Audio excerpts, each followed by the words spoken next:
बिस्मिल्लाहिर्रहमानिर्रहीम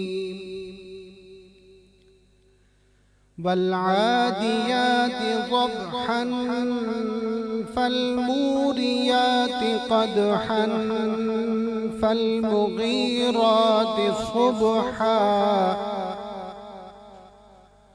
फअथरन बिही नक़अन फवसतन बिही जमआ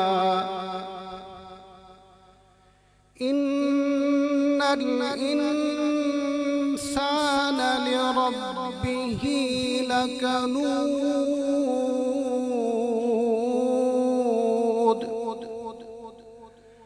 व इन्नहु अला ज़ालिका लशहीद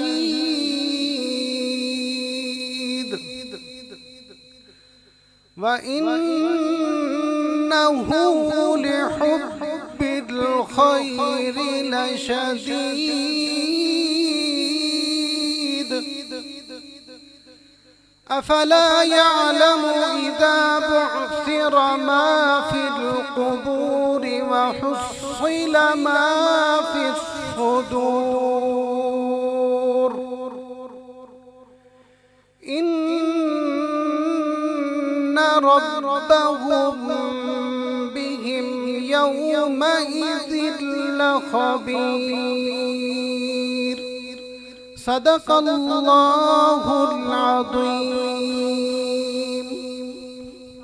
सुभानअल्लाह औज़ु बिल्लाहि मिनश शैतानिर रजीम बिस्मिल्लाहिर रहमानिर रहीम। माहिया किरण मीर ऐं तव्हां सभिनीनि खे मां भलीकार करे रही आहियां इफ्तार स्पेशल ट्रांसमिशन मेहमान रमज़ान में। जीअं त अॼु 19 रोज़ो आहे ऐं 19 रोज़े खे असां इन तरह सां ॾिसंदा आहियूं त अॼोके ॾींहं ते ज़ालिमनि शेर ख़ुदा ते जेको आहे बेदर्दी सां ऐं धोखे सां हमलो कयो जॾहिं हज़रत अली फजर जी नमाज़ हुआ ऐं सजदे में हुआ मस्जिद में कूफा में ऐं पोयां जेको आहे ज़ालिमनि अची करे उन्हनि खे ज़रबत ॾिनी।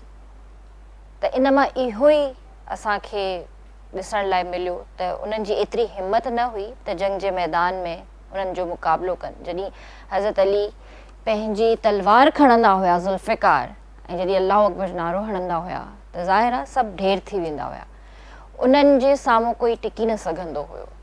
त इन करे जेको आहे हुननि हिकिड़ो अहिड़ो कमु कयो जेको नाक़ाबिले बर्दाश्त आहे ऐं उन्हनि अहिड़े तरीक़े सां उन्हनि खे ज़रबत ॾिनी जो अॼु हर अखि अश्कबार आहे ऐं हज़रत अली खे असां यादि कंदा आहियूं, असांजे दिलनि में आहे। सो अॼु असांजो टॉपिक आहे ज़रबत अली।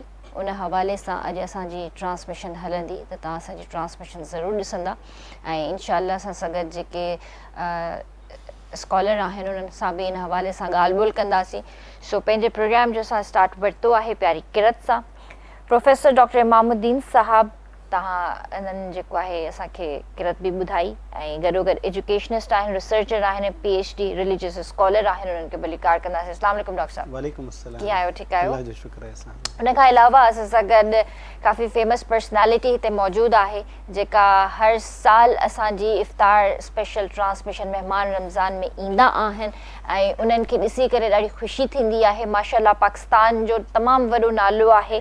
डॉक्टर शहबाज़ अली मलिक साहब असां सां गॾु हिते स्टूडियो में मौजूदु आहिनि जेकी पाण managing director popular group of industries ऐं chairman Pakistan Africa economics council. सो उन्हनि खे बि भलीकार कंदासीं। अस्सलाम वालेकुम सर। वालेकुम अस्सलाम। कीअं आहियो सर? ठीकु आहियो? अल्हम्दुलिल्लाह मालिक जबर एहसान अल्हम्दुलिल्लाह। जी त हाणे असां हलंदासीं एहतिशाम जी तरफ़। औज़ु बिल्लाहि मिनश शैतानिर रजीम बिस्मिल्लाहिर रहमानिर रहीम नहमदुहु व नुसल्ली अला रसूलिल करीम अम्मा बाद फौज़ु बिल्लाहि मिनश शैतानिर रजीम बिस्मिल्लाहिर रहमानिर रहीम इलाही बहक़े बनी फातिमा किबर कोले मां कुनी खातिमा अगर दावतम रद कुनी वर कबूल मनो दस्तो दामाने आले रसूल। तमाम नाज़रीन के जिते ॾिसो पिया सिंध में पाकिस्तान का ॿार सभिनी खे एहतिशाम अफ़ज़ल जे तरफ़ां अस्सलाम वालेकुम व रहमतुल्लाहि व बरकातहू। माशाअल्लाह अॼु 19 रमज़ान मुबारक असां पाकिस्तान में अफ़्तारी इख्तियार कंदासीं ऐं अॼोको जेको रोज़ो आहे किरण डिस्कस करे चुकी आहे अॼु जेको मौज़ू थींदो त उन हैदर करार उन शेर ख़ुदा जंहिं लाइ मुंहिंजे महबूब करीम सल्लल्लाहु अलैहि वसल्लम फरमायो त अली मुंहिंजो भाउ आहे ऐं उहो बहादुर अली जेको ख़ुदा जो शेर सॼो वेंदो आहे, अलाह जो शेर सॼो वेंदो आहे। ऐं जेकॾहिं अॼु जो ॾींहुं अचे थो फजर खां बाद में मौला खे जॾहिं ज़रब लॻी त उहो बि धोखे सां ऐं तलवार जेकी हुई पूरी हिन ज़हर सां लॻाई वई हुई। उन खां पोइ मौला खे ज़रब, न त उहो मरहब बि हो न, पंहिंजे पाण जंहिंखे नाज़ हो, एॾो कदावर हो त जॾहिं न मौला जे साम्हूं ईंदो, मौला खे चई त अली मूं ते वार कर, त मुंहिंजे अली फरमायो त पहिरियों वार दुश्मननि खे ॾींदा आहियूं, पहिरियां मरहब तूं वार कर। त चई त पंहिंजे पाण ते नाज़ हो त मूंखे त अली कुझु कोन थींदो, इन करे पहिरियां वार कर। त मुंहिंजे हैदर फरमायो त हीअ हैदरी तलवार आहे, हीअ उहो ज़ुल्फ़कार आहे, हीअ जेके तलवार वही वेंदी त ख़बर न पवंदी। त जॾहिं उहा तलवार मरहब जे मथां वही वई त मरहब चवणु लॻो त हैदर मूंखे त कुझु कोन थियो। त मुंहिंजे हैदर फरमायो, उन शेर ख़ुदा फरमायो त मरहब थोरी पंहिंजे जॻह तां चुर त सही त ख़बर पइजी वेंदी। त चुरणु लॻो त हिकिड़ो धड़ हिकिड़े पासे करियो, हिकिड़ो धड़ हिकिड़े पासे करे, उहो ताक़त उन हैदरी उन ज़ुल्फ़कार तलवार में। सो माशाल्लाह अॼु असांजो इन मौज़ू जे हवाले सां अॼु डिस्कस हलंदी अॼु प्रोग्राम में। ऐं जीअं हिन पासे असां सां वेठा आहिनि गेस्ट, उन जो तारीफ़ थी चुको आहे। हिन पासे असां रोज़ानो वांगुरु अॼु बि सना ख़ान मुस्तफ़ा गॾनि तारीफ़ कराए वठां त जनाब कामरान अली चिश्ती साहब सां गॾु आहिनि, वेलकम कहते हैं आपको अपने प्रोग्राम में। ऐं असांजी भेण आहे लाइबा तारिक, आपको भी वेलकम कहते हैं अपने प्रोग्राम में।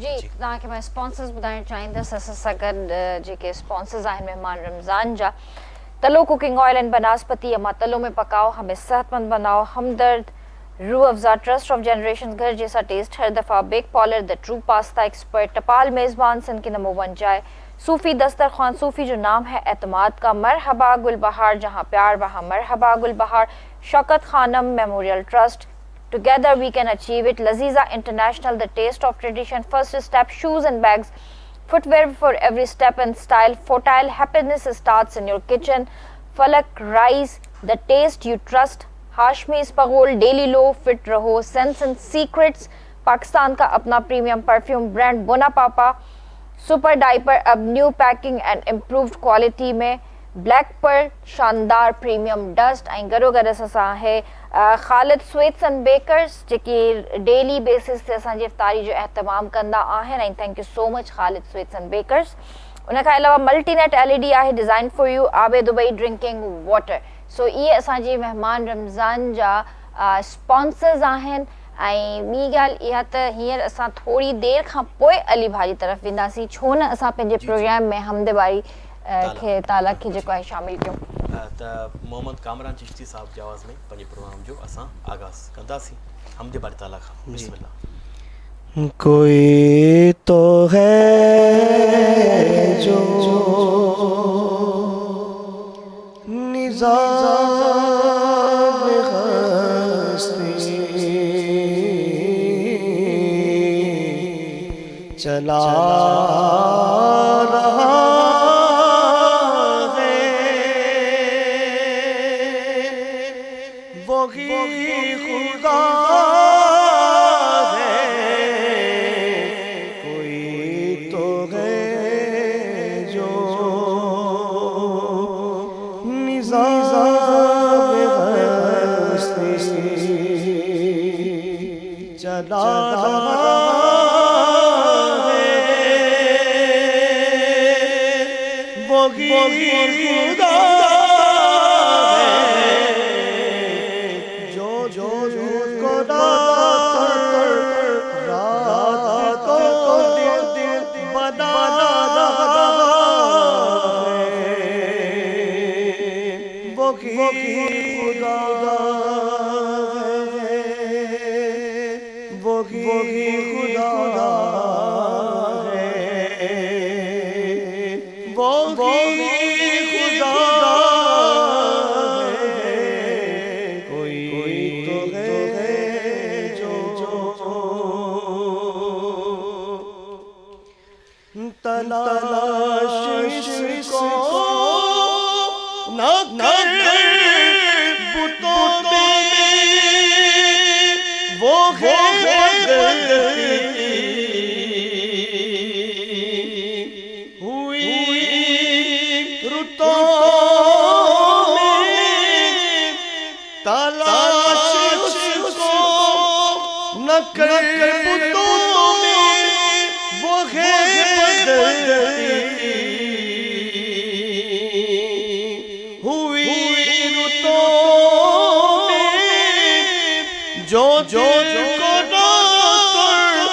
रात को दिल बना रहा है,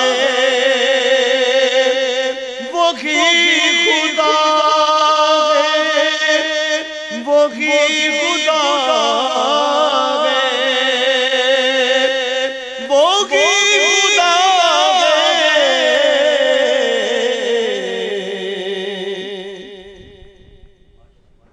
सुभानअल्लाह माशाअल्लाह जी। व्यूअर्स अगर स्टूडियो में डॉक्टर शहबाज अली मलिक साहब भी ते मौजूद आहिनि, सो उन्हनि खे ॿीहर भली कार कंदासीं। सर कीअं आहियो? ठीकु ठाक आहियो? अल्हम्दुलिल्लाह। कीअं पियो हले रमज़ान शरीफ़, कीअं गुज़री रहियो आहे? गुज़री वियो, हाणे छा रहिजी वियो आहे। लुक एट 19 अॼु जेको रोज़ो आहे माशाअल्लाह, ऐं जॾहिं शुरू थियो त ईअं पियो लॻे जीअं कल्ह जी ॻाल्हि आहे। सही ॻाल्हि आहे। ऐं उॾामी आहे। ऐं हीउ अहिड़ो महीनो आहे जेको हर माण्हू चाहींदो आहे थोरो वधे, हर माण्हू चाहींदो आहे थोरो टाइम वधीक मिले। सही। पर अनफॉर्चुनेट बसि हीउ गुज़री वेंदो आहे। ख़िदमत करण वारो बि महीनो आहे, मोहबत करण वारो बि महीनो आहे, माण्हुनि जी जेकी आहे ॿिए माण्हुनि खे लुक आफ्टर करण वारो बि महीनो आहे। त जेतिरी बि दुनिया आहे, ख़ासि तौर ते मुसलमान दुनिया आहे, तव्हां ॾिसो न त सॼी दुनिया में केॾी फिलैंथ्रोपी थींदी आहे हिन महीने में। ख़ासि तौर ते मुसलमान जेतिरी बि दुनिया में आहिनि, $1 ट्रिलियन खां वधीक जेको आहे फिलैंथ्रोपी कंदा आहिनि।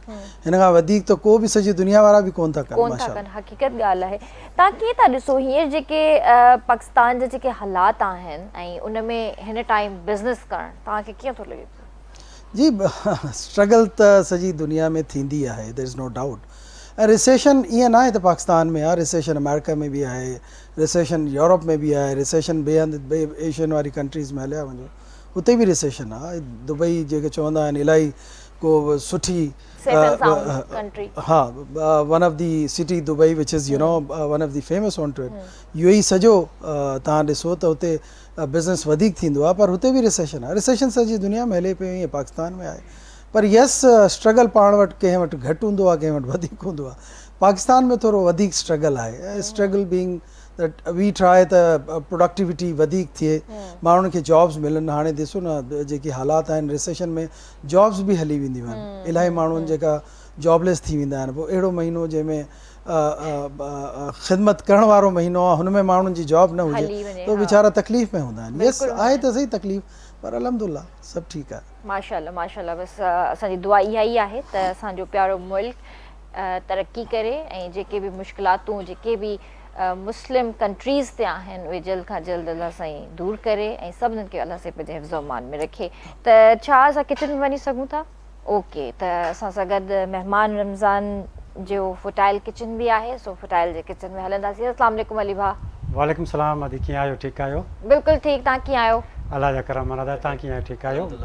तबियत ठीकु आहे? अलाह जा वॾा अहसान करम आहिनि। मां बि तव्हांखे फुटाइल जी किचन में भली कार चवां थो। ऐं रोज़ जीअं अॼु बि तलो जो तव्हां सां 2 रेसिपियूं असां वटि आहिनि ऐं ज़बरदस्त। अॼु काफ़ी ॾींहंनि खां को मिठो कोन ठही रहियो हो। अॼु हिकिड़ो मिठो आहे, कस्टर्ड सवियूं, ऐं पुलाउ आहे हिकिड़ो चणनि जो, कारा चणनि जो पुलाउ आहे। ज़बरदस्त इंशाल्लाह तलो जी तावण सां तव्हांखे थोरी देरि में ठाहे ॾेखारींदासीं। इंशाल्लाह इंशाल्लाह। ज़बरदस्त ठाहियो आहे या थोरो घटि ठाहियो? न एतिरो आहे की सॼो स्टाफ ऐं जेके बि तव्हां महिमान खाए सघो था। हलो बसि सही आहे, पोइ सही आहे। बसि चणनि जो पुलाउ भले मुंहिंजे लाइ न रखिजो, पर मुंहिंजे लाइ कस्टर्ड लाज़मी रखिजो, बिकॉज़ आई लव इट। हिस्सो मूंखे ॾिजो। हा, उहो सर खे भले ॾेई छॾिजो, सर भले खाइनि, सर खां मथे कोन्हे को। पर ॻाल्हि इहा आहे त आई लव कस्टर्ड, उहो बि वैनिला फ्लेवर।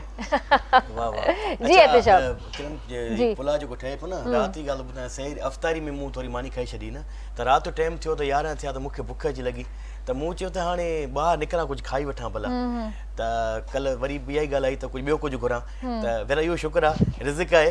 त मां जीअं ॿाहिरि निकितमि त उते दोस्त आहे डॉक्टर साहब, उन वटि वञी 2 मिंट कचहरी लाइ वेंदो कॾहिं कॾहिं, विया वेठासीं त मूंखे चई त बसि पहुतो आहियां मां हाणे हैदराबाद मां, त मां जेको आहे न चणनि में पुलाउ खणी आयो आहियां हैदराबाद मां। त उते वञी मूंखे नसीब थी वियो जीअं उन ॾींहुं भिंडियूं थियूं वरी राति पर वरी- हाँ। ॾिसो इहा इल्हाम तो थे हा जेको इहतिशाम भाग खाए तो अगले ॾींहुं उहो ई ठाहे थो पर न ही महीनो बि अहिड़ो ई आहे त इन ई करे चवंदा आहिनि न त क़बूलियत जी घड़ियूं ख़बर न हूंदी आहे इंसान खे हा। जंहिं वक़्तु बि जेको बि घुरो वो अहिड़ो घुरो जेको अलाह से तव्हांखे नवाज़े असां रुगो खाधे जी ॻाल्हियूं कंदासीं असल खाधे जे में- बारे में सोचींदासीं त उहो ई हा, मिलंदो इहे ॾींहं जेके असां गॾु हूंदा आहियूं माशाल्लाह मोहबत सां रहंदा आहियूं पोइ सॼो साल हर को पंहिंजे कमनि में बिज़ी हूंदो आहे पोइ राब्तो हूंदो आहे टेलीफोन ते व्हाट्सअप ते हूंदो आहे सो ये जेतिरा बि ॾींहं हूंदा आहिनि असां चाहियूं था बसि हसी ख़ुशी सां मोहबत सां रहूं इंशाल्लाह इंशाल्लाह इंशाल्लाह जी बाक़ी कुछ ॾियारा बची आहिनि इंशाल्लाह हा सुठाने बाक़ी गुज़रंदा। बाक़ी ईअं ई आहे हाँ। अच्छा साईं प्रोफेसर डॉक्टर साहब जी तरफ़ हलंदासीं इमामुद्दीन साईं जी तरफ़ हलंदासीं साईं सभ खां पहिरियां जेको अॼु मौज़ू आहे मौला खे अॼु जॾहिं ज़रब लॻी हुई त उन हवाले सां त अॼोके ॾियारे जे हवाले सां त मौला जॾहिं ज़रब लॻी हुई ऐं उहो किथे लॻी हुई कहिड़ी मस्जिद हुई इहो वाक़ियो कीअं पेश आयो त इहो सभ खां पहिरियां त इहो असांजी नाज़रीन असांखे इल्म में इज़ाफ़ो थींदो। वॾी महिरबानी अदा इतिशाम इहो वाक़ियो जेको आहे न इस्लामी तारीख़ जो हिकु एॾो वॾो इस्लामी इहो वाक़ियो आहे जंहिंजा इस्लामी तारीख़ ते वॾा गहरा असर आहिनि यानी इन वाक़िए खां अॻु में जी जेका मुसलमाननि जी हिकिड़ी पाण में एको इतिहाद ऐं मुसलमाननि जी हिकिड़ी तर्ज़ ज़िंदगी हुई तर्ज़ सियासत हुई ऐं इन वाक़िए खां बाद यकसर मुख़्तलिफ़ थी वियो इन वाक़िए मुसलमाननि जे मथां तमामु गहरा असर छॾिया वाक़ियो ईअं आहे त सन 40 हिजरीअ में जेको नबी करीम सल्लल्लाहु अलैहि वसल्लम हिजरत फरमाई मक्का खां मदीना ॾे त उन खां पोइ जेको इस्लामी हिजरी साल शुरू कया त उन में सन 40 हिजरी में हज़रत अली रज़ी अल्लाह ताला अन्हु कूफ़े जी जामे मस्जिद में हुया ऐं उते जेको आहे न मुसलमाननि जी बतौर ख़लीफ़ा जेको आहे मुसलमाननि जी नमाज़ बि कंदा छो त तव्हां ख़बर आहे त पहिरीं ख़लीफ़ा वक़्तु जेके हूंदा हुया उहे इमाम मस्जिद बि हूंदा हुया ख़तीब बि हूंदा हुया ख़ुतबा बि ॾींदा हुआ त हज़रत अली रज़ी अल्लाह ताला जो जेका ग्रैंड जामे मस्जिद हुई कूफ़े जी ग्रैंड मस्जिद हुई उन में ख़तीब बि हुया नमाज़ बि पढ़ाईंदा हुया त अॼु जेको ॾींहुं आहे 19 रमज़ान जो त इन ॾींहं ते सन 40 हिजरीअ में फजुर जी नमाज़ जे लाइ हज़रत अली रज़ी अल्लाह ताला अन्हु जेको आहे तयारी करे मस्जिद पहुता ऐं मुसलमाननि जो हिकिड़ो जमे गफ़ीर उन मस्जिद में हज़रत अली रज़ी अल्लाह ताला अन्हु जो वेट करे पियो त उहे अचनि ऐं मुसले ते बीही करे नमाज़ पढ़ाइनि त हिकिड़ो शख़्स हुयो उन जो नालो आहे अब्दुर्रहमान इब्न मुलजिम इहो शख़्स जेको आहे सो ख़ारिजी गिरोह सां ताल्लुक़ु रखे थो ख़वारिज सां ताल्लुक़ु रखे थो पियो ऐं ख़वारिज उहे गिरोह आहिनि या उन्हनि खे चयो थो वञे जेके हज़रत अली रज़ी अल्लाह ताला अन्हु सां कुझु सियासी इख़्तिलाफ़नि जे करे हज़रत अलीअ खां टुटी विया हुया ऐं पोइ हज़रत अलीअ सां बुग़्ज़ बग़ावत बि रखनि पिया ऐं हज़रत अलीअ खे पंहिंजे मफ़ादात खे पाए तकमील ताईं पहुचण जे लाइ रस्ते में रुकावट सम्झनि पिया त पोइ उन्हनि इहो प्लान कयो ख़वारिज गॾिजी करे त भई हज़रत अली रज़ी अल्लाह ताला खे माज़अल्लाह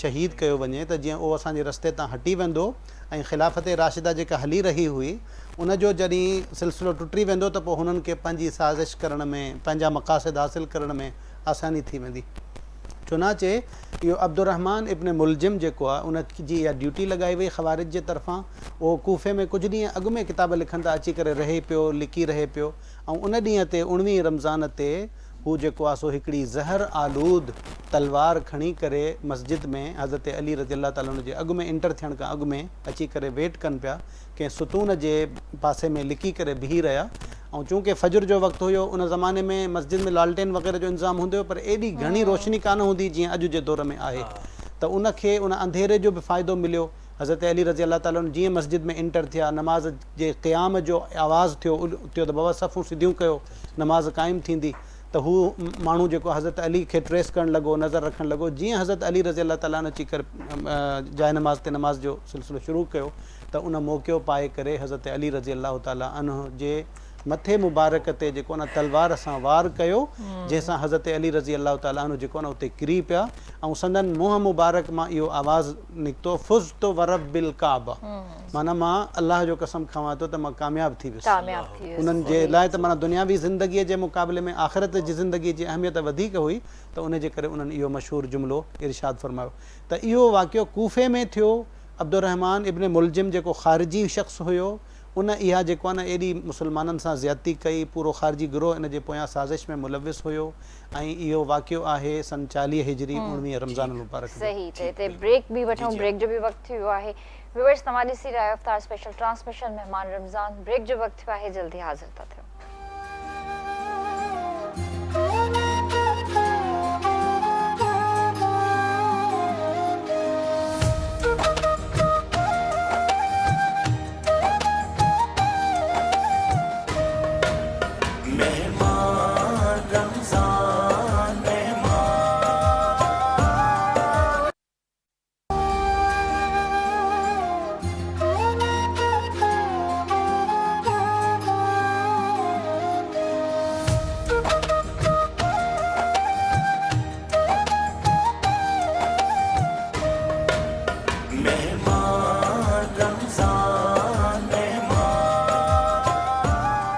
मेहमान रमज़ान जे फुटाइल किचन में मां तव्हांखे भलीकार करे रही आहियां ऐं जीअं त तव्हांखे ख़बर आहे त असां पंहिंजी हर रेसिपी तयारु कंदा आहियूं तलो कुकिंग ऑयल में या बनास्पति में। सो अॼु बि असांजी 2 रेसिपीज़ आहिनि जिन मां हिकु रेसिपी असांजी तलो कुकिंग ऑयल में तयारु थी रही आहे, जेको ऑलरेडी अलीभा ॿुधाए चुको आहे त चणनि जो पुलाव ठाहे रहियो आहे।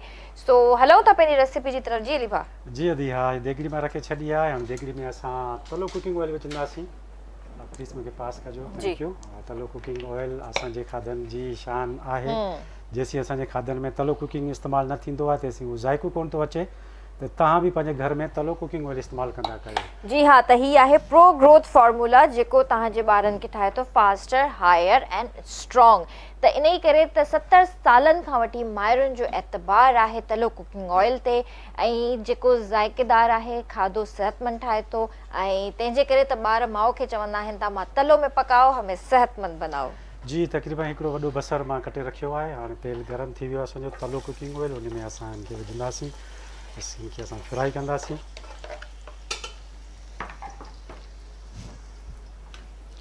इहो कारा चणा आहिनि।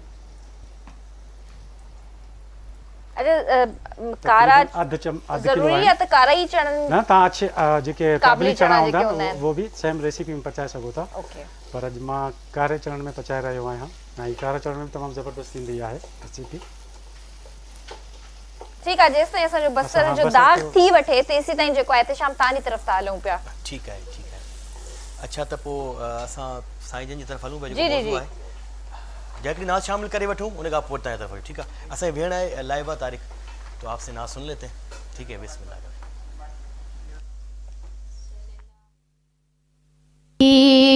कया या रसूल अल्लाह वसल्लम कया हबीब अल्लाह। वो मदीना जो कौनैन का ताज है, जिसका दीदार मोमिन की महराज है।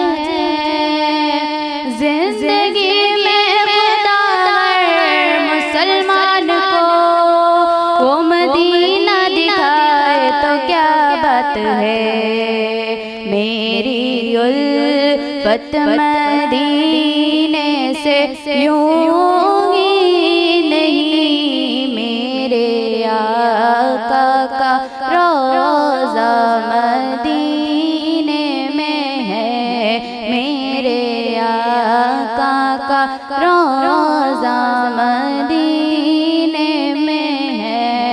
मैं मदीने की जानिब ना कैसे खिंचूं, मेरा दीन और दुनिया मदीने में है। मेरा दीन और दुनिया मदीने में है। अर्श आज़म से जिसकी बड़ी शान है,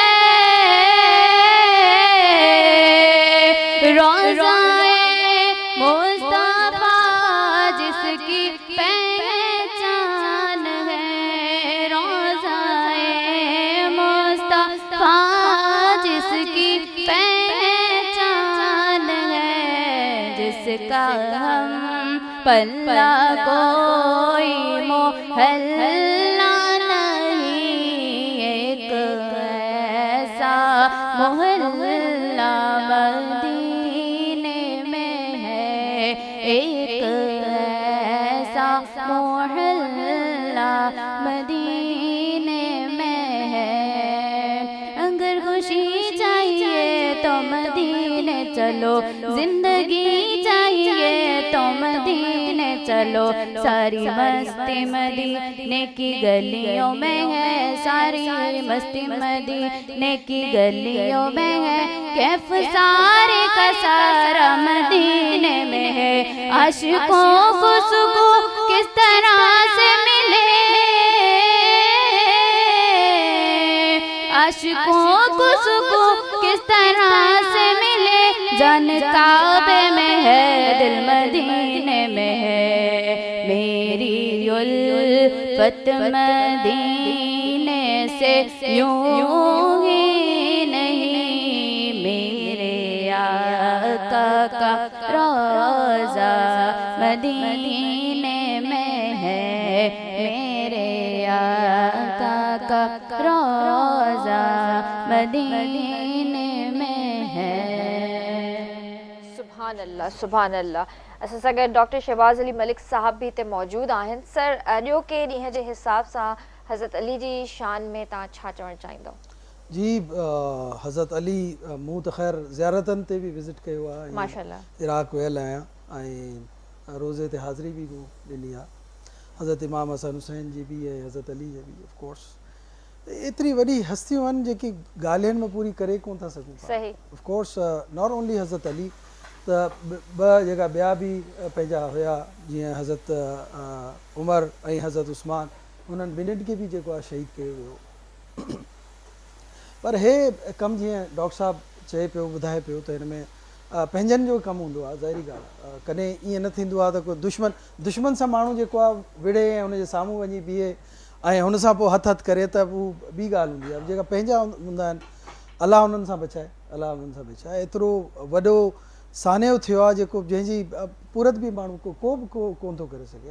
इट्स बीन सो डेप्थ। ऐं तकलीफ़, दुख आहे, मूंखे बि एॾो दुख आहे।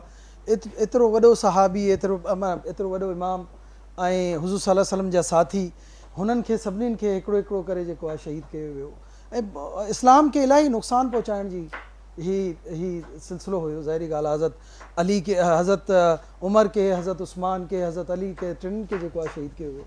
त एतिरा वॾा नाला आहिनि, त असां माना हुननि खे शहीद करण जो मक़सदु इहा त इस्लाम खे डैमेज करण जी कोशिशि कई। पर अलाह साईं ॾिसो, अञा बि it's been more than 1500 years, पर इस्लाम हले पियो, छो जो अलाह साईं वाइदो कयो आहे त क़ुर खे तब्दील थियणु न ॾींदो। ऐं क़ुर जेको आहे असांजी गाइडेंस आहे, हुज़ूर सल्लल्लाहु अलैहि वसल्लम हुनखे करे ॾेखारियो आहे। हिन साहबी सभई जेको आहे फिज़िकली करे ॾेखारियो आहे त कीअं इस्लाम खे हलाइजे ऐं कीअं इस्लाम ते अमल कजे। बिल्कुलु। त अलाह साईं सभिनीनि खे आउं चवां थो, ख़ैर हू त जन्नती आहिनि सभई, असां छा हुननि जे लाइ दुआ कंदासीं? हू ई सभई हुज़ूर सल्लल्लाहु अलैहि वसल्लम असांजे लाइ दुआ करे वियो आहे। बहरहाल सभिनीनि जे लाइ दुआ पोइ बि करणु घुरिजे त अलाह साईं हुननि खे जन्नत में जाइ ॾे। आमीन आमीन। माशाअल्लाह, जन्नत जो उन जा जेके बच्चा आहिनि, जन्नत नौजवाननि जा बि सरदार आहिनि। बिल्कुलु बिल्कुलु। किचन में अचूं? 2 मिंट सिर्फ़ किचन में ॾिजो, पोइ तव्हां डॉक्टर साहब सां सवाल करे सघो था। जी। खां पोइ मां तक़रीबन 3 टमाटा आहिनि, उहे बारीक कट करे उहे विधा अथमि, ऐं 3-4 सावा मिर्च आहिनि। अच्छा, मिर्च बि हींअर ई विझी छॾींदासीं? जी जी, कुझु हींअर विझंदासीं, कुझु वरी पोइ लास्ट में।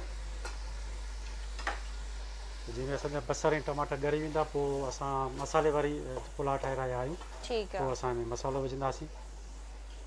तक़रीबन 3 पा मूं वटि चांवर आहिनि ऐं 1/2 किलो चणा आहिनि। चांवर तमामु पुसाए रखिया आहिनि, तक़रीबन कलाक खनि थी वियो आहे। चणनि खे बि तक़रीबन ओवरनाइट में पुसाए रखियो, पोइ मिठे सोडे में बॉइल करे रखियो आहे, ऐं मसालो हुनजो तयारु थींदो। अच्छा, सोडो केतिरो विझंदा आहियो? मिठी सोडा तव्हां केतिरी यूज़ कंदा आहियो? 1/2 किलो आहे, तव्हां हिन में अधु जेका टी चम्मच हूंदो आहे न, 1/2 चम्मच तव्हां विझो। किलो टीस्पून अगरि किलो आहे जी, अगरि किलो आहे तव्हां फुल भरे विझो। अच्छा अच्छा, सही आहे, ठीकु आहे। ओवरनाइट तव्हां पुसाए छॾींदा आहियो न, त उन खां पोइ जल्दी ॻरी वेंदा आहिनि। हा, सही आहे, ठीकु आहे। जी एहतिशाम। ठीकु आहे डॉक्टर साहब, पुछणु चाहींदासीं त हैदर करार जी जेकी ज़िंदगी मुतलिक़ बाद में शहादत खां आफ्टर शहादत, उन खां बाद में असांजे इस्लामी मुआशरे ते मतिलबु कहिड़ा असर पिया, ऐं उन मां असांजी ज़िंदगी मां कहिड़ा सबक असांखे मिलनि था? हज़रत अली रज़ी अल्लाह ताला अन्हो, अल्लाह सुब्हानो व ताला हुननि खे जज़ाए ख़ैर अता फ़रमाए, उन्हनि केॾियूं क़ुर्बानियूं ॾिनियूं हुयूं हिन उम्मत मुसलमा खे मुतहिद करण जे लाइ। उन्हनि जे घराणे जूं केॾियूं क़ुर्बानियूं आहिनि। बेशक जो इहो 2-3 ॾींहं अॻु में ज़िक्र कयूं पिया हज़रत हसन रज़ी अल्लाह ताला अन्हो जे लाइ, त उन जेको आहे सो पंहिंजो हक़ हुक्मरानी उहो माना सरेंडर कयो हुयो त जीअं मुसलमाननि में इख़्तिलाफ़ पैदा न थिए। त संदन घराणो हुयो ई उम्मत मुसलमा खे जमा करण वारो, छो त उन्हनि खे नबी करीम सल्लल्लाहु अलैहि वसल्लम जी तरबियत ऐं तालीम हुई त हिन उम्मत जो हर तरह जो ख़ैर ऐं भलाई, इन्हनि जो तरक़ी उरूज यानी मुआशी समाजी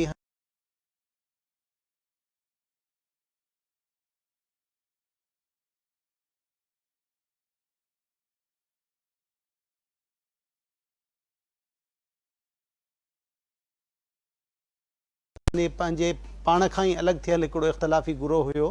उन्हनि जॾहिं इहो वाक़ियो कयो त उन खां पोइ उम्मत मुसलमान जो जेको इतिहाद हुयो उहो पारा पारा थी वियो ऐं मुसलमान इंतिहाई तशवीश में मुब्तला थी विया। ख़िलाफ़त राशिदा जो जेको हिकिड़ो सुनहरी दौर हले पियो, उन जूं जेके नबी करीम सल्लल्लाहु अलैहि वसल्लम जूं उनखे ख़ासि उन दौर खे दुआऊं हुयूं, उहो सिलसिलो जेको आहे मौक़ूफ़ थी वियो। मुसलमाननि में सियासी तौर ते इंतिहाई इंतिशार पैदा थी वियो ऐं उन इंतिशार जो फ़ाइदो हासिल करे जेके दुश्मन क़ुवतूं हुयूं उन्हनि खे मुसलमाननि खे कमज़ोर करण जो मौक़ो मिलियो ऐं मुसलमाननि में पाण में इख़्तिलाफ़ात जे करे इलाही सारो खून ख़राबो ऐं मुख़्तलिफ़ शयूं जेको आहे उन मौक़े ते जेको आहे इहो वाक़ियो उन्हनि जो जेको आहे सबबु बनियो। त उनजे करे जेको आहे सो असां चई सघूं था, जीअं मां पहिरीं बि अर्ज़ु कयां पियो, त इन वाक़िए खां अॻु वारो जेको मुसलमाननि जो स्टेटस हुयो या मुसलमाननि जी जेका तर्ज़ ज़िंदगी हुई या पाण में एको इतिहाद हुयो, हज़रत अली जे इन वाक़िए खां पोइ उन में इलाही तब्दीली वाक़िए थी ऐं मुसलमाननि जे लाइ इहो वाक़ियो हर तरह सां ॾाढो हानिकार ऐं नुक़सान जो बाहिस जेको आहे न साबित थियो। पर चूंकि अल्लाह सुब्हानो व तआला इन दीन खे क़यामत ताईं रहण जे लाइ आंदो आहे, उन जे करे उहो वक़्त सां वरी शयूं आहिस्ते आहिस्ते जेको आहे न बहितरीअ ॾे बि वयूं। वरी अल्हम्दुलिल्लाह दीन अॼु बि मौजूदु आहे। असांजो ईमान आहे इंशाअल्लाह दीन जेको आहे क़यामत जे ॾींहं ताईं मौजूदु हूंदो ऐं हज़रत अलीअ जे ख़ानदान, उन्हनि जे घराणे, हज़रत उस्मान, हज़रत उमर, ॿियनि साहबाए किराम जेके इस्लाम जे ख़ातिर क़ुर्बानियूं ॾिनियूं, उन्हनि मां असांखे सबक़ु इहो ई थो मिले त क़ुर्बानियूं इंसानु हमेशह ॾींदो रहे। इन क़ुर्बानियुनि सां दीन खे जिला थी मिले ऐं इन्हनि शहादतुनि सां कॾहिं इस्लाम जो रस्तो रोके नथो सघिजे। वाह वाह वाह, बिल्कुलु। हिते असां हिकिड़ी नात शामिल कंदासीं मोहम्मद कामरान चिश्ती जंहिंजी आवाज़ में, तो मनक़बत सुना दें। हाँ, बिस्मिल्लाह। पढ़ना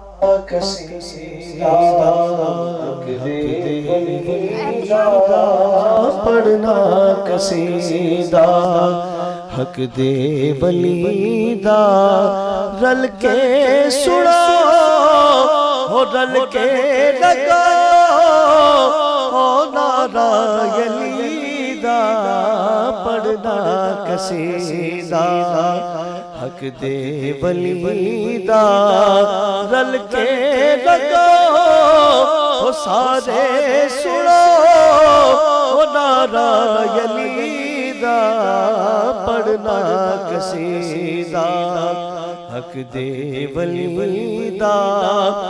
एक आब बाले एक खास बाले, जेड़ा खास बाले ज़हरा दलाले, जेड़ा खास बाले सैयदा दलाले, नेज़े ते चढ़ के कुरान सुनाया, नेज़े ते चढ़ के कुरान सुनाया, वो सबनू पढ़ाया, वो सबनू पढ़ाया, वो कलमा नबी दा पढ़ना कसीदा हक दे वलीदा, हो रल के लगा हो नारा यलीदा, पढ़ना Alida,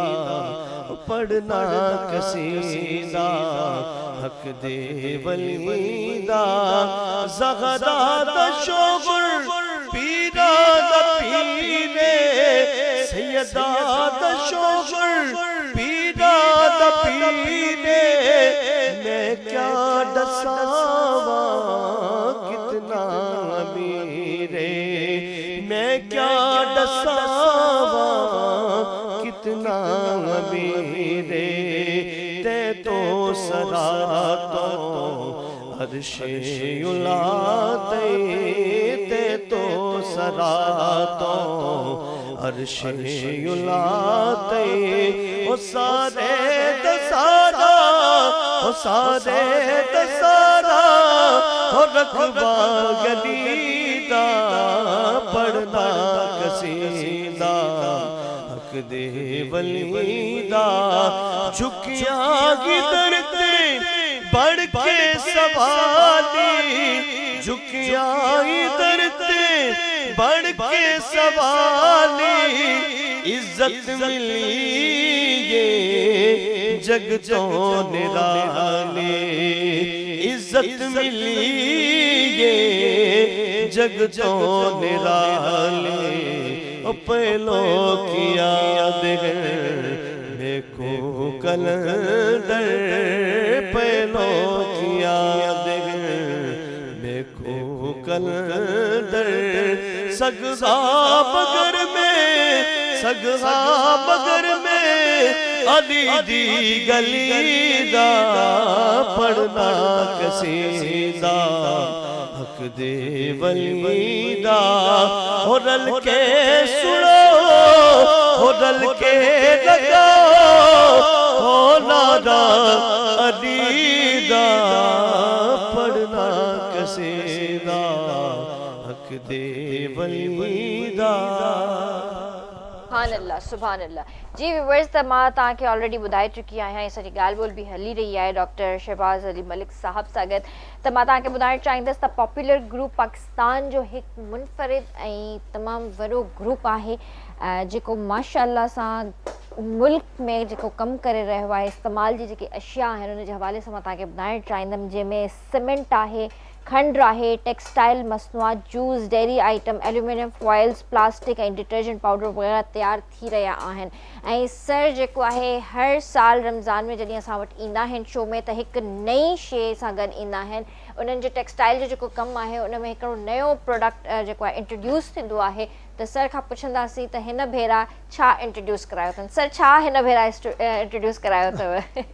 thank U very much अदी। इनमें तव्हां ख़बर आहे पॉपुलर ग्रुप 150 खां वधीक प्रोडक्ट्स आहिनि जेके सॼे पाकिस्तान में सॼी दुनिया में असां सेल कंदा आहियूं। हर घर में शइ इस्तेमालु थींदी आहे, चाहे खाइण पीअण वारी शइ हुजनि या पोइ चूल्हे खे ॿाहिरि लॻाइण वारी शइ हुजे माचिस हुजे या टेक्सटाइल प्रोडक्ट्स आहिनि जेको असांजी भेणूं भाउ सभई इस्तेमालु कंदा आहिनि। इनफैक्ट मां तव्हांखे ॻाल्हियुनि में तव्हांखे ॿुधायो त असां यूनिफॉर्म बि ठाहींदा आहियूं। पाकिस्तान में 3-4 कंपनियूं आहिनि जेके सॼे पाकिस्तान जे लाइ आर्म फोर्सिस जे लाइ यूनिफॉर्म ठाहींदी आहिनि। ज़ाहिरी ॻाल्हि आहे popular is one of the company, बल्कि सॼे सिंध में असांखे एज़ाज़ हासिलु आहे त सॼे सिंध में we are the only popular group is the only company जेको यूनिफॉर्म ठाहींदो आहे। हिन महिल असां वठी आया आहियूं ज़ाहिरी ॻाल्हि आहे डिटर्जेंट्स जेको आहे पॉपुलर ग्रुप हिकिड़ो नओं प्रोडक्ट इंट्रोड्यूस करायो ऐं हुन में सर्फ जीअं डिटर्जेंट सर्फ खे चइबो आहे त पॉपुलर जो पंहिंजो 2 प्रोडक्ट्स आहिनि। हिन में हिकिड़ी आहे जेको मीडियम क्लास प्राइस जेकी आहे उन आहे, हिकिड़ी हायर क्लास प्राइस ते जेकी प्रोडक्ट आहे। त अलहमदुलिल्लाह पॉपुलर ग्रुप हाणे बि हिकिड़ो नओं जीअं मूं चयो तव्हांखे ॿुधायो त हे 2 प्रोडक्ट्स अहिड़ियूं आहिनि जेकी आंदियूं आहिनि अलहमदुलिल्लाह हलनि पियूं ऐं इंशाअल्लाह उमेद आहे त नेक्स्ट सीज़न में जॾहिं पाण मिलंदासीं इंशाअल्लाह वधीक प्रोडक्ट्स बि आणींदासीं इंशाअल्लाह। त व्यूअर्स जीअं तव्हांखे ख़बर आहे त पॉली जूस ऐं माज़ा जूस तमामु आहे ऐं थ्रू आउट द पाकिस्तान, पर असांजे सिंध जो जेको चइजनि त शान आहे पोली जूस ऐं माज़ा जूस तमामु घणो पसंदि कयो वेंदो आहे। ऐं इनखे त तव्हां मतिलबु फ्रिज में रखी छॾियो चिल्ड करे जॾहिं तव्हां पीअंदा आहियो न त तव्हां चवंदा आहियो त वाक़ई कंहिं ॿी दुनिया में पहुची वियो आहे। नो डाउट जूसिस घणेई आहिनि मार्केट में घणेई आहिनि, पर पॉली ऐं माज़ा जी ॻाल्हि ई पंहिंजी आहे। सो डॉक्टर साहब इहो बि असांखे ज़रूरु ॿुधायो त तव्हां हिन वक़्तु पाकिस्तान अफ्रीका इकनॉमिक्स काउंसिल ऐं anti narcotics force anti drug and rehabilitation जा एग्जीक्यूटिव बोर्ड जा वाइस चेयरमैन भी आहियो।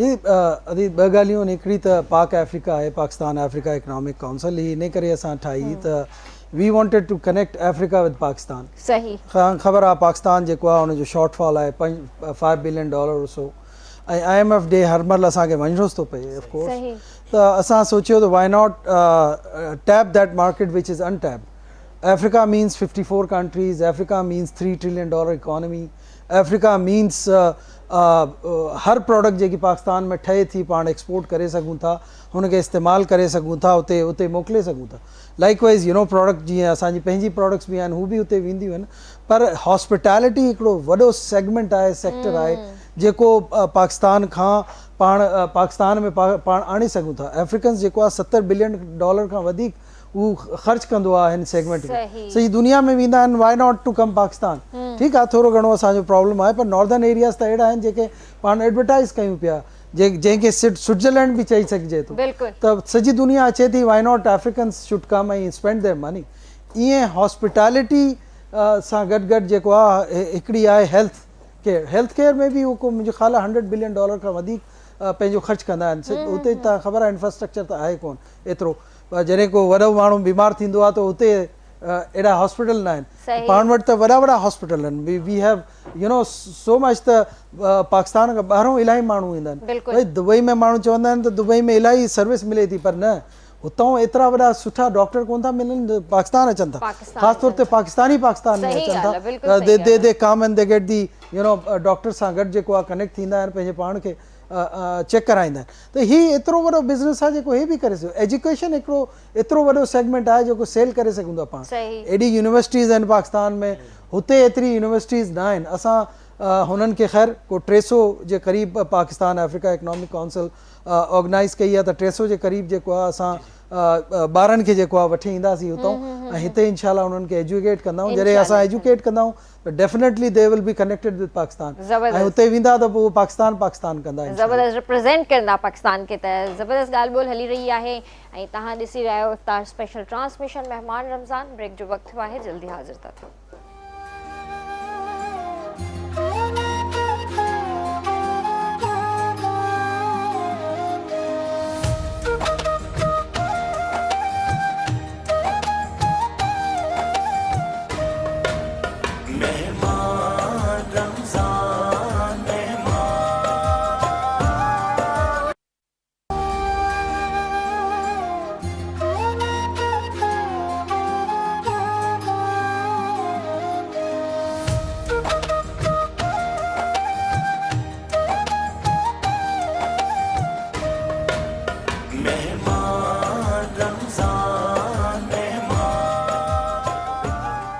खुशामदी तव्हांखे चऊं था पंहिंजे प्रोग्राम अफ़्तार ट्रांसमिशन महिमान रमज़ान में अॼु जेको मौज़ू असांजो आहे ॾाढो अहम मौज़ू आहे 19 रमज़ान मुबारक जो रोज़ो आहे ऐं अख़्तियार कंदासीं असां हिते मौज़ू इहो आहे त हेतिरे करार जी जेकी ज़रब लॻी अॼु को ॾियारे उन हवाले सां असांजे प्रोफेसर डॉक्टर साहिब खां मौज़ू असांजो हली रहियो आहे ऐं ॿिया बि गेस्ट असां सां गॾु वेठल आहिनि पर हिन वक़्तु असांखे जन जॉइन कयो आहे असांजी भेण आहे सैयदा अरीज आपको वेलकम कहते हैं अपने प्रोग्राम में ऐं उन सां गॾोगॾु सादिया ख़ान त तव्हांखे पंहिंजे प्रोग्राम में असां भलीकार चऊं था वेलकम चऊं था जी किरण अली भाउ ॾिसे वेठो तो अच्छा भला हलऊंसि था जी अली भाउ जी बिल्कुलु मां ॿुधाए छॾियां छो जो काफ़ी टाइम थी वियो मुंहिंजा चांवर बि मुंहिंजा हिन में एड थी विया आहिनि तव्हांखे ॿुधायां टमाटा थोरा ॻरी विया हुआ उनखां पोइ ॾही विधी हुई मां हिन में मसालो जज़्बे जा लूणु आहे ॻाढ़ा मिर्च आहिनि ऐं पीठल धाणा आहिनि ऐं गरम मसालो आहे ऐं हिकिड़ो चिकन क्यूब्स विधो आहे थोरे ज़ाइके खे वधाइण जे लाइ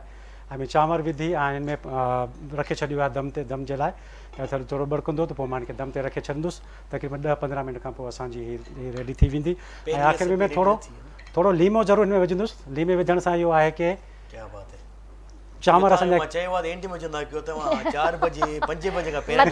तव्हांजो मक़सदु इहो आहे त रेसिपी जॾहिं बिल्कुलु रेडी थी वञे उन खां पोइ इफ़्तार वारे टाइम ते लीमो विझे ईअं वरी कीअं बस ईअं पोइ ख़बर आहे न साईं असां गेस्ट हाणे भुख लॻजी वेंदी छा कंदा त एतिरी ॻाल्हि मां ॾिसो न मां उहो ई ॻाल्हि कयां जॾहिं लीमो ने खणी अची गैस साईं बि असां खिलण लॻा त बाक़ी सभु डॉक्टर साहब तव्हांखे इहो माजरो सम्झ में अचे थो मां त हिनजी पहिरीं ॻाल्हि सम्झी वियुमि त मुंहं में पाणी थो अचे हा बिल्कुलु ॻाल्हि इहा ई आहे हिते भाॼी हाणे चिड़ थी वई आहे लीमो चिड़ थी न मुरी ॼामड़ो साहिब साईं सही पियो चवां ग़लति पियो चवां साईं सही वजह लीमे सां थींदो आहे न असर थिए थो न हाँ बिल्कुल न भाई ज़ाहिर आहे असां सिट्रिक पचायूं एसिड था, आहे असां- ऐं तव्हांखे हाइड्रेट रखे थो त तव्हां इन जे करे तव्हांजे वात में पाणी थो अचे पियो बिल्कुल ज़ाहिर आहे बिल्कुल वरी रेसिपी ॿुधाए छॾिजो पहिरीं कहिड़ी आहे असांजी जी लीमे पहिरीं खाईंदो लीमे खां अलावा ॿुधाइजो लीमे के अलावा पुलाव ठाहे रहियो आहे चणनि सही जो ज़बरदस्त जी हाँ उन खां पोइ इंशाल्लाह ॿी जेको मिठो आहे उहो तव्हांखे ठाहे उहा ॾेखारींदो बाद में ठाहींदा जी ठीकु आहे सही ज़बरदस्त। आहे बिल्कुलु ऐं जेको तव्हां नात ॿुधूं ॿुधायो ठीकु आहे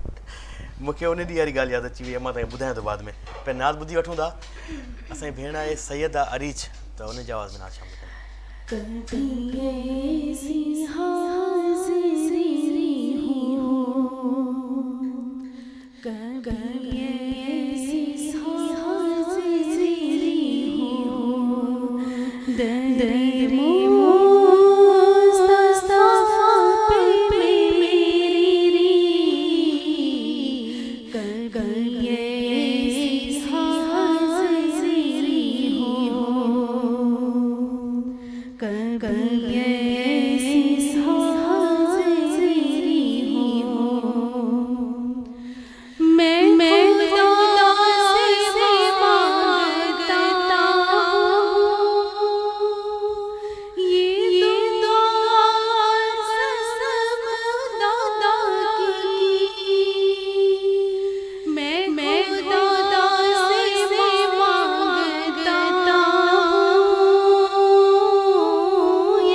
जी व्यूअर्स त मां तव्हांखे ॿुधायां त पॉपुलर जो हिकिड़ो ॿियो ज़बरदस्त ब्रांड आहे NSM तव्हां ॾिसी सघो त स्टैंडी बि असां वटि हिते ऑलरेडी लॻियल आहे त NSM जे हवाले सां डॉक्टर साहब खां पुछंदासीं त डॉक्टर साहब NSM जेको प्रोडक्ट आहे तव्हांजो हुन में ड्रेस ब्रांड आहे त इन जे हवाले सां असांखे ॿुधायो अदी पॉपुलर ग्रुप जा जीअं मूं तव्हांखे चयो 150 खां वधीक ब्रांड्स आहिनि NSM is one of the brands ऐं जीअं टेक्सटाइल सेक्टर में ख़ासि तौर ते असांजा 10-12 ब्रांड आहिनि उन्हनि मां जीअं असांजी जेकी आहे सकीना लॉन आहे असांजी आमना लॉन आहे अज़रा लॉन आहे त NSM लॉन बि असांजी आहे is one of the category पर प्रीमियम ब्रांड लॉन आहे ऐं जेको बि टेक्सटाइल में असां लॉन ठाहींदा आहियूं को डेली बेसिस ते असां हिकिड़ी डिज़ाइन असां लॉन्च कंदा आहियूं घटि में घटि हूअं त 2 लॉन्च कंदा आहियूं डेली बेसिस ते बिकॉज़ मोर देन 1000 डिज़ाइन असां साल में ठाहींदा आहियूं त हुनखे अगरि डिवाइड कजे त तव्हांखे ईअं लॻंदो त 2-3 डिज़ाइन डेली बेसिस ते असां जेको आहे लॉन्च कंदा आहियूं त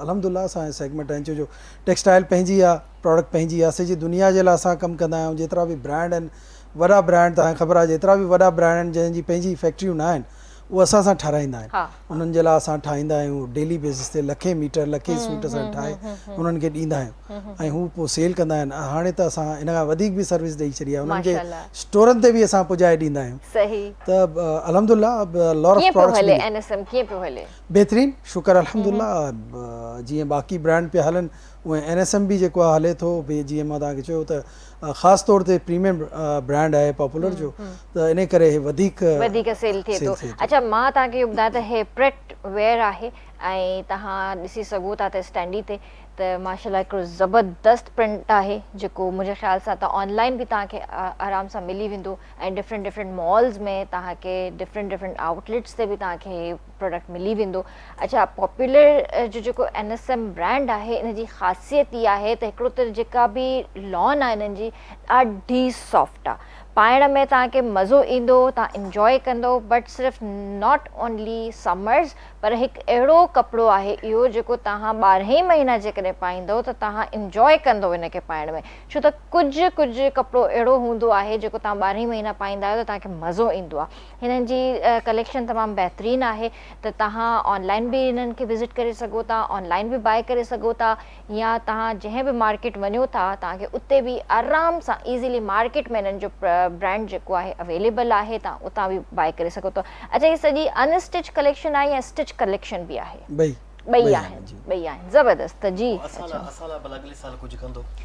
हा लॉन पाए कोन सघंदा अञा वठी अचे प्रिंटेड लॉन बट कीअं लॻंदो ऑफ कोर्स कीअं लॻंदो मूं जेंट्स जी ॻाल्हि कई न मां चयो लेडीज़ जी ॻाल्हि बि थिए त शायदि थी सघे थो तव्हां घर जे लाइ वठणु चाहियो न मूं चयो त इहो त असां माण्हुनि लाइ भेण लाइ थिए लॉन जेको बि हा पर वीचारनि हिननि पर असांजे लाइ अॻिले साल जॾहिं त नओं प्रोडक्ट अॻिले साल जॾहिं इंशाल्लाह त 2027 में इंशाल्लाह जॾहिं रमज़ान में ही प्रोग्राम थिए त हिन में माना इहो हुजे त भई जेंट्स लाइ बि असां न इंशाल्लाह बकराईद ते आणींदासीं इंशाल्लाह ठीक है सही आहे बस पोइ नथी चवां सर तव्हांखे ब्रांड एम्बेसडर ठाहींदासीं अरे वाह ऑनियर चई छॾियो सर थैंक यू सर अचे पियो त माशाल्लाह असां वटि एतिरे अरसनि खां करे मूंखे कोन चयो सर तव्हांखे चई छॾी न असल में ब्रेक में जॾहिं वासी असां ॻाल्हि हली रही हुई त फिलहाल इहो तव्हां थैंक यू तव्हां मोहबतूं आहिनि साईं डॉक्टर साहब जी तरफ़ ईंदासीं त जेको साईं मौज़ू हले पियो हिन खे थोरो अञा अॻिते कंटिन्यू कंदासीं त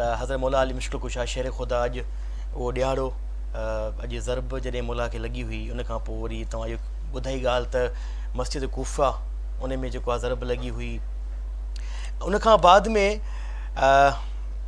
इहो पुछंदो हलां त हज़रत अली करमुल्लाह अलैहि वजह खे जॾहिं हमिलो कंदड़ बाबति कहिड़ी वसियत फरमाई ऐं संदसि आख़िरी नसीहतूं छा हुयूं ॾाढो ज़बरदस्त सवालु आहे आमतौर ते अदा इतिशाम ईअं हूंदो आहे न त केरु जेकॾहिं दुश्मन हुजे तव्हांजे मथां ज़रब हणे तव्हांखे जान खां मारण जी करे त आमतौर ते इंसानु गुस्से ऐं नफ़रत जे जज़्बात सां भरिजी वेंदो आहे उन जे लाइ पोइ इंसान जी सॼी शराफ़त हिकिड़े पासे थी वेंदी आहे उन मौक़े ते इंसानु जेको आहे न उहो उनजो अंदरि हिकिड़ो जेको आहे निकिरी ईंदो आहे हू चाहींदो आहे मां इन खे मैक्सिमम नुक़सानु पुॼायां पर क़ुर्बान वञिजे हज़रत अली रज़ी अल्लाह ताला अन्हु यकीनन उहे इन्हनि जहिड़ी शख़्सियत ई इहो किरदारु अदा करे सघे थी या ॻाल्हि करे सघे थी त किताब लिखनि था त जॾहिं हज़रत अली रज़ी अल्लाह ताला अन्हु खे ज़रब लॻी ऐं पाण किरी पिया ऐं मुसलमाननि जेको आहे न उन्हनि खे खयों ऐं कुझु माण्हुनि वरी उन जेको कातिल हुयो उनखे गिरफ़्तार कयो त हज़रत अली रज़ी अल्लाह ताला अन्हु उन मौक़े ते कातिल जे लाइ नसीहत कई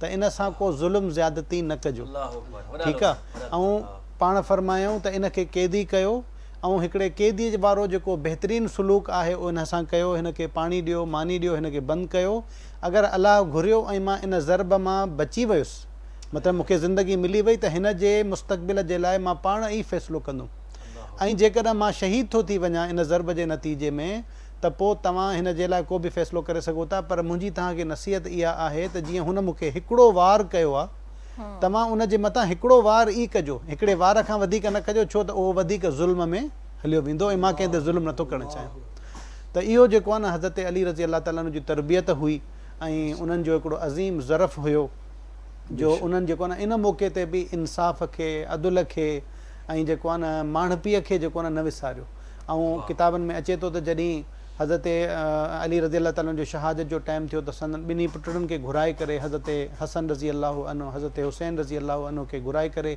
उन्हनि खे इहे ई नसीहतूं कयूं त बाबा हमेशह हक़ जो साथ ॾियो, इक़्तिदार जे पोयां न भॼिजो, हक़ ते क़ाइमु रहिजो ऐं अदल ऐं इंसाफ़ जो दामन कॾहिं बि न छॾिजो, चाहे हालात केॾा ई मुश्किल छो न हुजनि, पर हमेशह अदल ऐं इंसाफ़ ते क़ाइमु रहिजो। सो इहे हज़रत अली रज़ी अल्लाह ताला जूं जेके नसीहतूं आहिनि ऐं उन्हनि जो किरदारु असांजे लाइ मशाले राह आहे।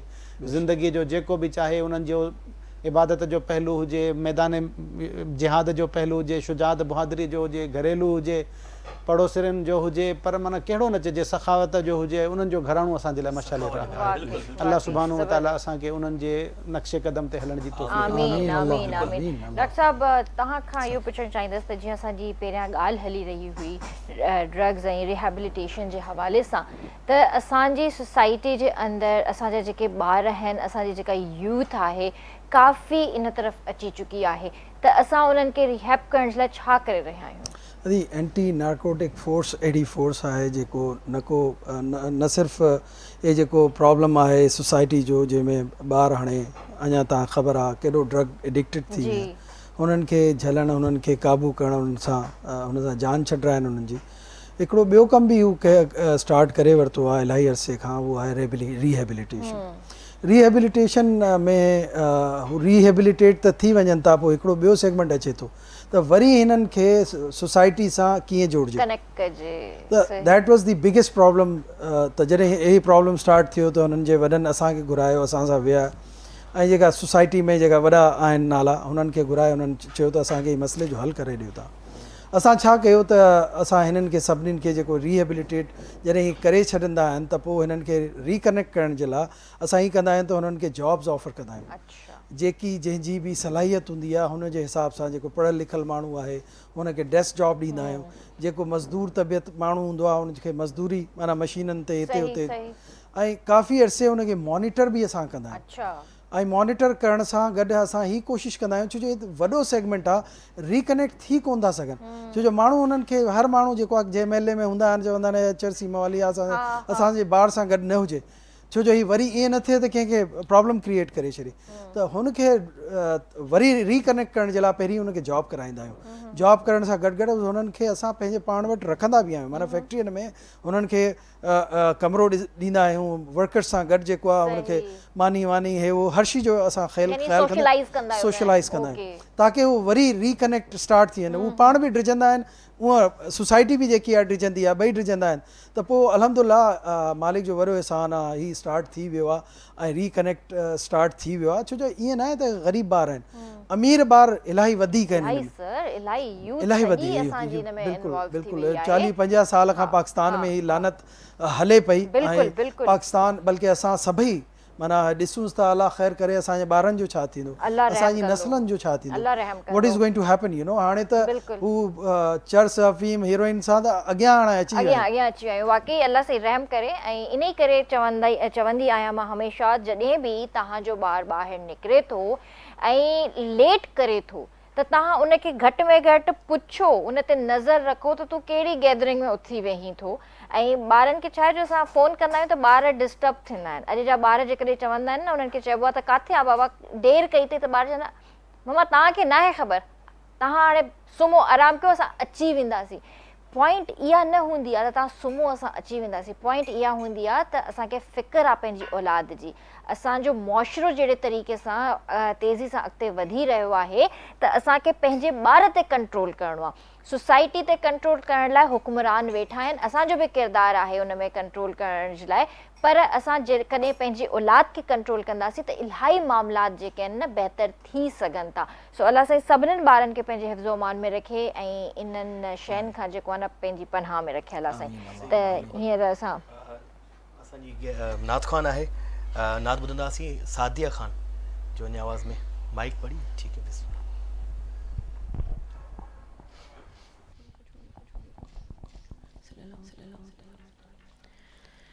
जो न होता तेरा जमाने तो जहाँ था ख्वाबों ख़याल, सल्लल्लाहु अलैहि वाली, सल्लल्लाहु अलैहि वाली।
बजा तेरी सादगी है कमाली सल्लल्लाहु अलैहि वाली सल्लल्लाहु अलैहि वाली तू खलील तू कलीम तू हबीब करीम तू रऊफ है तू रहीम है तेरी शान सबसे अजीम है तेरी शान सबसे अजीम है नहीं कोई तेरे मिसाली सल्लल्लाहु अलैहि वाली सल्लल्लाहु अलैहि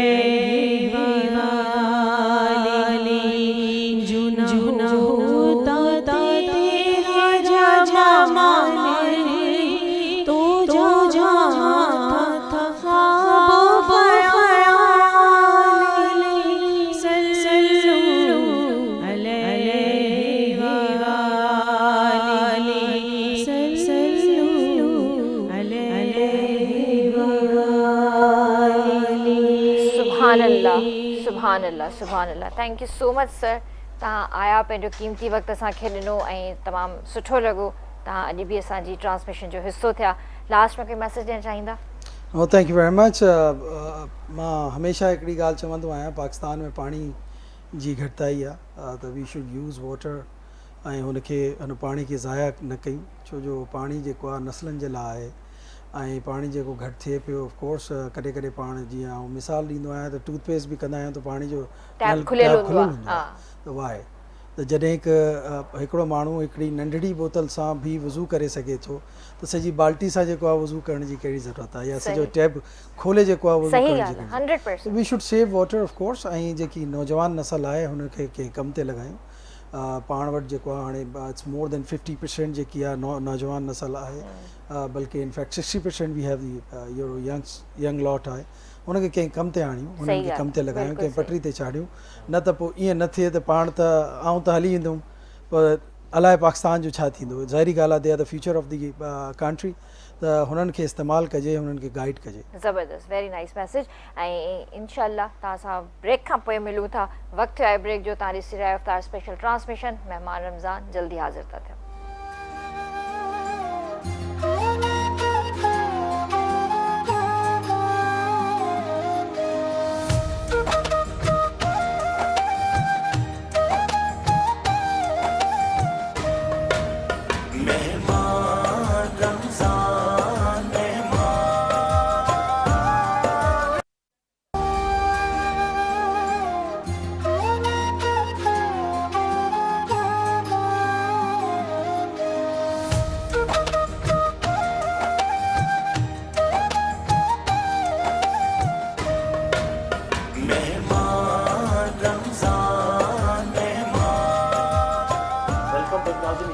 खुश आमदीद चऊं था पंहिंजे प्रोग्राम अफ्तार ट्रांसमिशन महिमान रमज़ान में।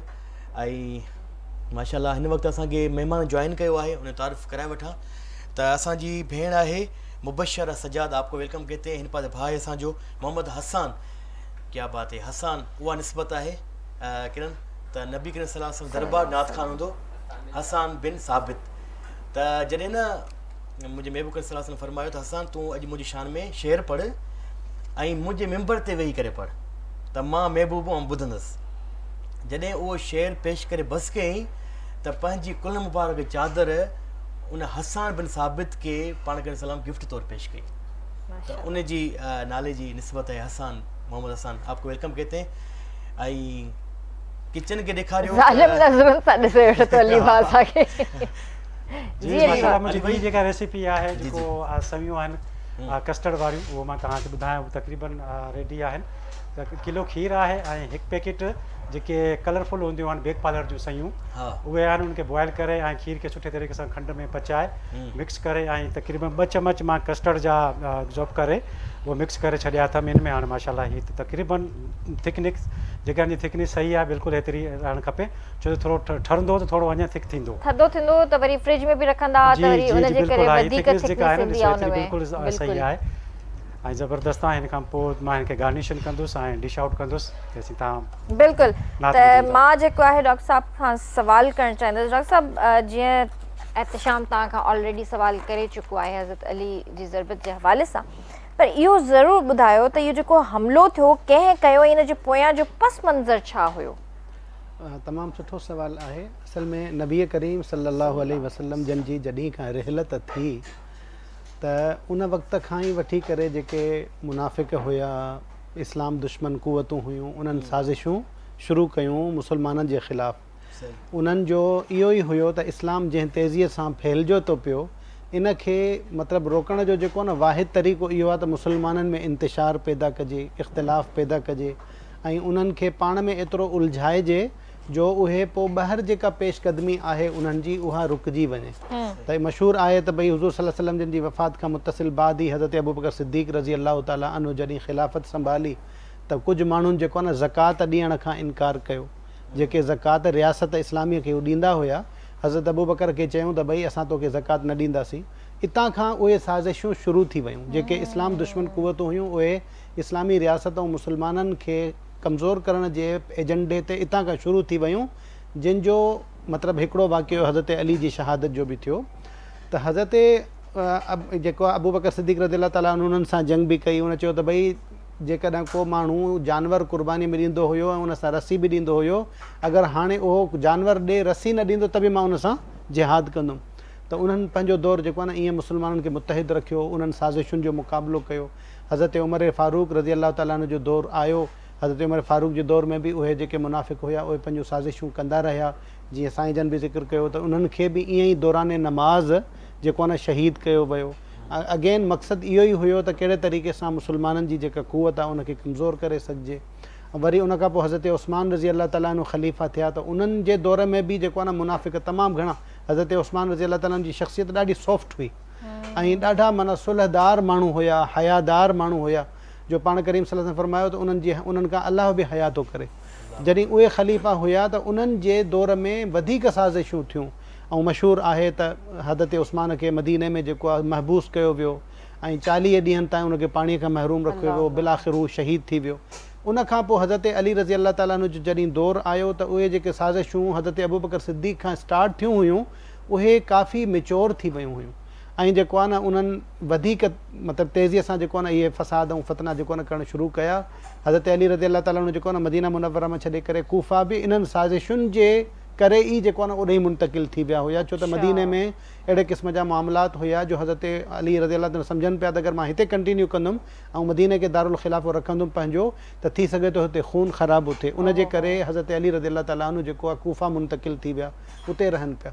त पस मंज़र बेसिकली इहो ई हुयो जेको तव्हांजो सवाल जो मेन आहे त उहे जेके क़ुवतूं हुयूं जिन में मुनाफ़िक बि हुया काफ़िर बि हुया मुशरिक बि हुया उन्हनि जो मेन ऑब्जेक्टिव हुयो मुसलमाननि खे कमज़ोर करणु ऐं उन्हनि जे लाइ उहो इहो ई कनि पिया त सहाबाए किराम खे ख़ुलाफ़ाए राशिदीन खे जेको आहे न अहम शख़्सियात खे हू 1 बाय 1 करे शहीद कनि पिया त जीअं मुसलमान जेको आहे न वीक थियनि कमज़ोर थियनि।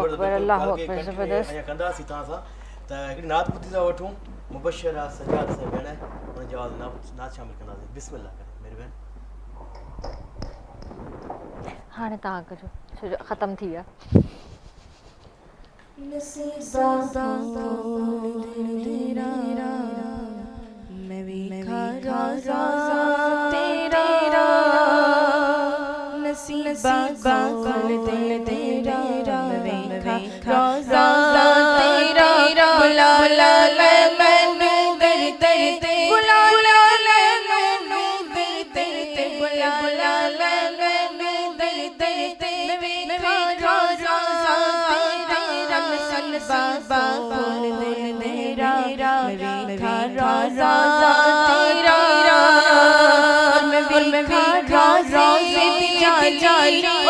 जाली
बहुत ही खूब आपने पढ़ा।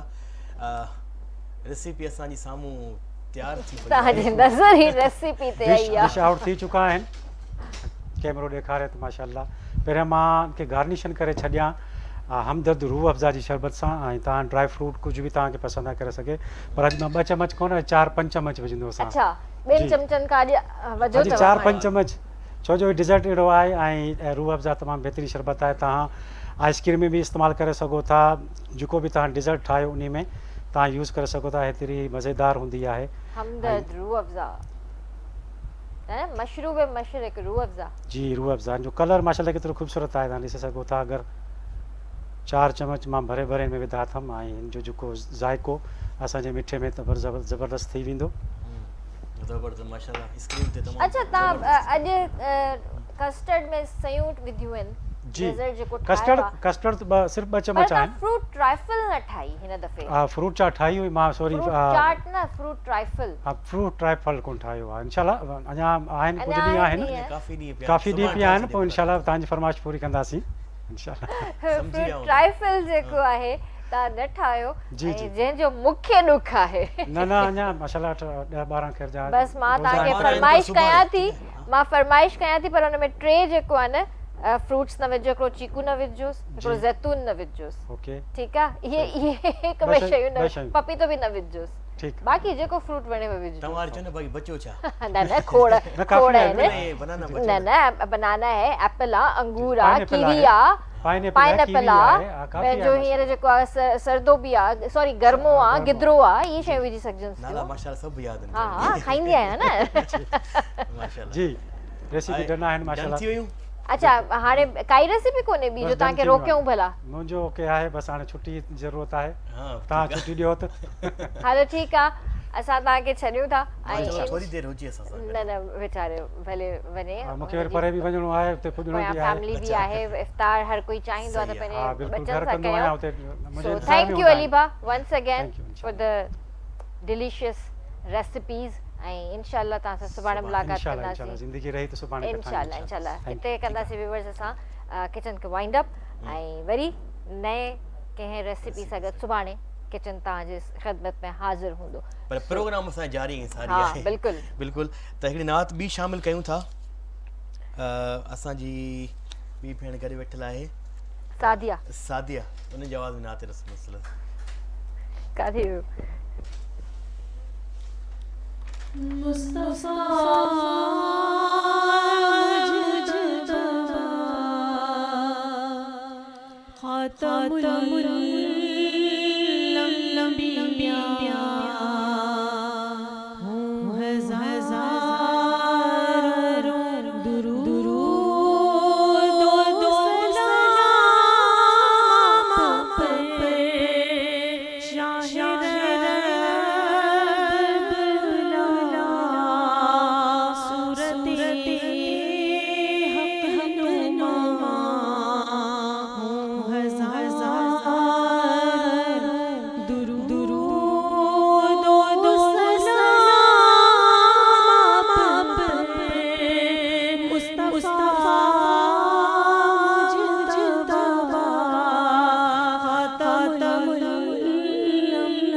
जी साईं तरफ़ हलंदासीं त मौज़ू जेको असांजो हली रहियो हुयो अॼु उन बारे में तव्हां उन कंटिन्यू कयो अॻिते त ब्रेक में हलिया वियासीं रात तरफ़ हलिया वियासीं। जी जी जी बिल्कुलु। त उहा ॻाल्हि जेका कयूं पिया अधिकिरन असां खां पुछो त भई उनजो पस मंज़र छा हुयो, त मां इहो ई अर्ज़ु कयां पियो त जेको आहे न इहो पस मंज़र इन जो इहो ई हुयो त उहो इहे क़ुवतूं जेके हुयूं ख़वारिज जेके हुया उहे चाहिनि पिया त मुस्लमाननि में इंतिशार पैदा थिए ऐं मुस्लमाननि जी एको इतिहाद जेको आहे इहो टुटी पवे त जीअं मुस्लमाननि खे पोइ अॻिते उन्हनि जी जेका पेश रफ़्त आहे उनजो रस्तो जेको आहे न रोकण में कामयाबु थिजे। चुनाचे इहो जेको गुरोह हुयो जंहिंखे ख़वारिज चऊं था या ख़ारिजी चऊं था, इन्हनि जे लाइ नबी करीम सल्लल्लाहु अलैहि वसल्लम जन पंहिंजे दौर में पेश गोई कई हुई ऐं इहो लफ़्ज़ बि पाण हदीस में मौजूदु आहे त अहिड़े क़िस्म जा माण्हू हूंदा जेके ख़ारिजी हूंदा। ख़ारिजी अरबी लफ़्ज़ आहे, ख़ारिज माना जेके उम्मत मां निकितल माण्हू, ख़ारिज थियल माण्हू। ऐं उहे जेको आहे न नबी करीम सल्लल्लाहु अलैहि वसल्लम जी हदीस जे मूजिबि इहो आहे त हू दावा इहा कंदा त बाबा असीं ई मुस्लमान आहियूं, असीं ई सचा मुस्लमान आहियूं ऐं असांजो जेको आहे न पर्पज़ इस्लाम जी सरबुलंदीअ जे लाइ कोशिशूं करणु आहे। पर पाण फरमायूं त इहे ई गुमराह हूंदा, ॿियनि खे बि गुमराह कंदा ऐं मुस्लमाननि जे लाइ इहे इंतिहाई हानिकार हूंदा।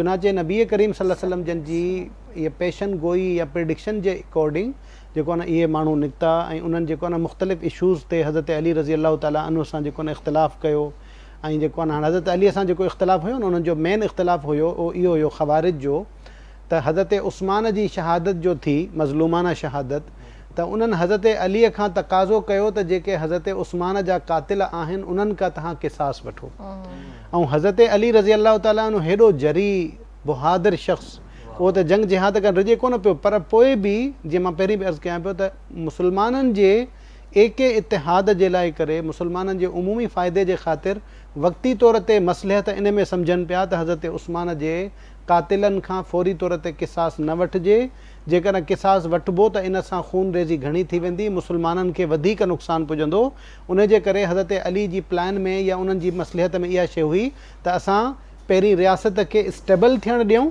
वंस असां जूं शयूं स्टेबल थी वेंदियूं देन असां जेको आहे न क़िसास जे मामले खे ॾिसी वठंदासीं पर ख़ारिजी जेको आहे न इन ते तक़ाज़ो कनि पिया ऐं चुनाचे इन ॻाल्हि खे हुननि एतिरो वधायो जो हज़रत अली जी नियत ते शक बि कयो ऐं उनखे जान खां मारण जे तरफ़े थिया ऐं इहो सॼो वाक़ियो जेको आहे न रूनुमा थियो बहादुर बहादुर बहादुर ईअं हुआ त जॾहिं न उहो तीर लॻे थो त वरी पोइ उहो कढणु लॻनि था निकिरे न पियो त उहो पोइ पाण मशवरो कयो सलाह कई त जॾहिं हैदर करार शेर ख़ुदा अल्लाह जो शेर आहे जॾहिं न नमाज़ में हुजे बेशक त उन टाइम ते तव्हां कढंदो त उहो आसानी सां हा उन्हनि खे ख़बर न पवंदी छो त उन्हनि जो अलाह ॾे एॾो तवजो हूंदो नमाज़ में वॾी ॻाल्हि असां जॾहिं नमाज़ अदा कंदा आहियूं त यकीन कंदो न त एतिरो बचाऊं त नमाज़ पढ़ंदा आहियूं उहो त नबी सल्लल्लाहु अलैहि वसल्लम आहे फरमान त अलाह पाक नबी सदके नमाज़ क़बूल करे थो छॾे पर असां जे नमाज़ अदा कंदा आहियूं त जीअं शुरू कंदा आहियूं त सोचूं असांजो अलाए केॾा हली वेंदियूं आहिनि वाकई इहा ॻाल्हि सही था चओ पिया वाकई हूअं का ॻाल्हि यादि कोन हूंदी नमाज़ में बीहंदासीं हज़ार शयूं असांजे ज़हननि में ऐं हू ॾिसो हस्तियूं जॾहिं नमाज़ में बीहंदा त मेण वांगुरु थी वेंदो जिस्म मेण थी वञे थो त उन खां पोइ माना उहो तीर निकिरे थो ख़बर न पई पए त मुंहिंजे जिस्म मां तीर निकिरी वञे त हिते असां टाइम आहे ना शामिलु कयूं या असां ठीकु आहे त असां सां भाउ हिकिड़ो गॾु आहे मोहम्मद हसन त उन जी आवाज़ में असां नाते रसूल मक़बूल सल्लल्लाहु अलैहि वसल्लम शामिल कंदासीं जी हसन भाई बिस्मिल्लाह करे मैं लब कुशा नहीं और मैं तिजा मैं लब कुशा नहीं और मैं तिजा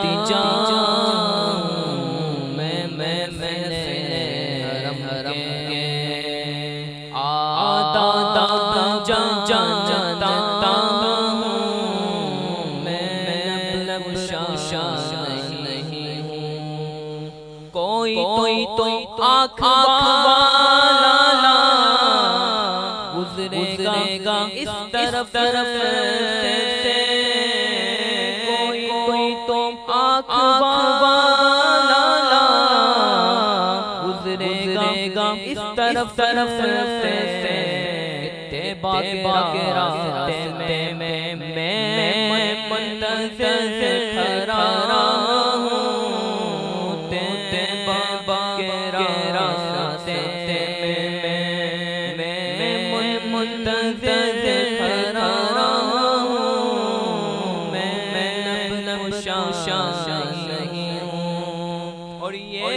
रोशनी क्या है खुशबू कहाँ से आई ये रोशनी क्या है खुशबू कहाँ से आई शायद चलते रोज़े पे आया गया शायद चलते रोज़े पे आया गया मैं नबकुशा नहीं हूँ बाके सब भिखारी पहचानते हैं मुझको बाके सब भिखारी पहचानते हैं मुझको खबर नहीं थी मैं सिकंदर पर रही थी मैं कदर बरा हूँ मैं लब कुशा नहीं हूँ इकबाल मुझको भी महसूस हो रहा है इकबाल मुझको भी महसूस हो रहा है रोज़े के सामने हूँ और नात पढ़ रहा हूँ रोज़े के सामने हूँ और नात पढ़ रहा हूँ मैं लब कुशा नहीं हूँ और मैं इल्तिजा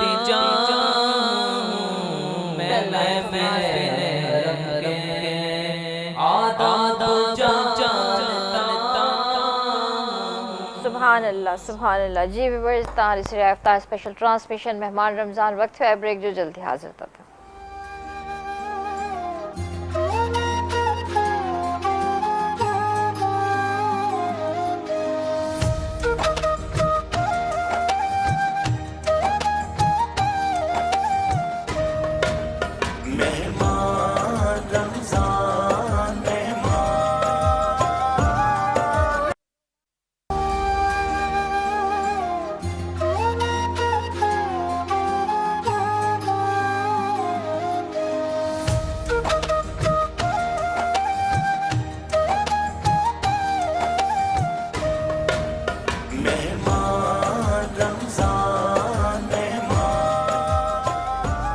वेलकम बैक नाज़रीन हिकु दफ़ो ॿीहर ख़ुशि आमदीद तव्हांखे चऊं था पंहिंजे प्रोग्राम अफ्तार ट्रांसमिशन महिमान रमज़ान में माशाल्लाह हीउ आख़िरी जेको वक़्तु हूंदो आहे समा हूंदो आहे ॾाढो बहितरीनु हूंदो आहे ऐं वधि खां वधि कोशिशि कंदा आहियूं त नातूं ॿुधंदा आहियूं मां बि हिकिड़ी अॼु मनक़बत या नात पेश कयां थो पर ब्रेक में तव्हां कुझु चई रहिया हो त हींअर असांखे ॿुधायो बिल्कुलु डॉक्टर साहब खां इहो ज़रूरु पुछंदासीं जेके बि वाक़ियात ऐं हालात जेके पेश कया आहिनि डॉक्टर साहब असांजे अॼु जी ट्रांसमिशन में त डॉक्टर साहब इहो ज़रूरु ॿुधायो त इन वाक़िए खां पोइ मुसलमाननि ते कहिड़ो असरु थियो उन्हनि खे सबक़ु छा मिलियो बिल्कुलु मुसलमाननि ते असरु त इहो थियो त उन्हनि जी जो जेको एको इतिहाद हुयो उनखे ॾाढो नुक़सानु पहुतो ऐं मुसलमान इंतिशार जो शिकार थी विया ऐं उन्हनि खे दुबारा स्टेबल थियण में इलाही सारो टाइम लॻो इलाही सारो उन्हनि खे नुक़सानु पहुतो इहो उहो थियो बाक़ी जेको इन मां सबक़ु आहे न उहो त ओबियस आहे बिल्कुलु बि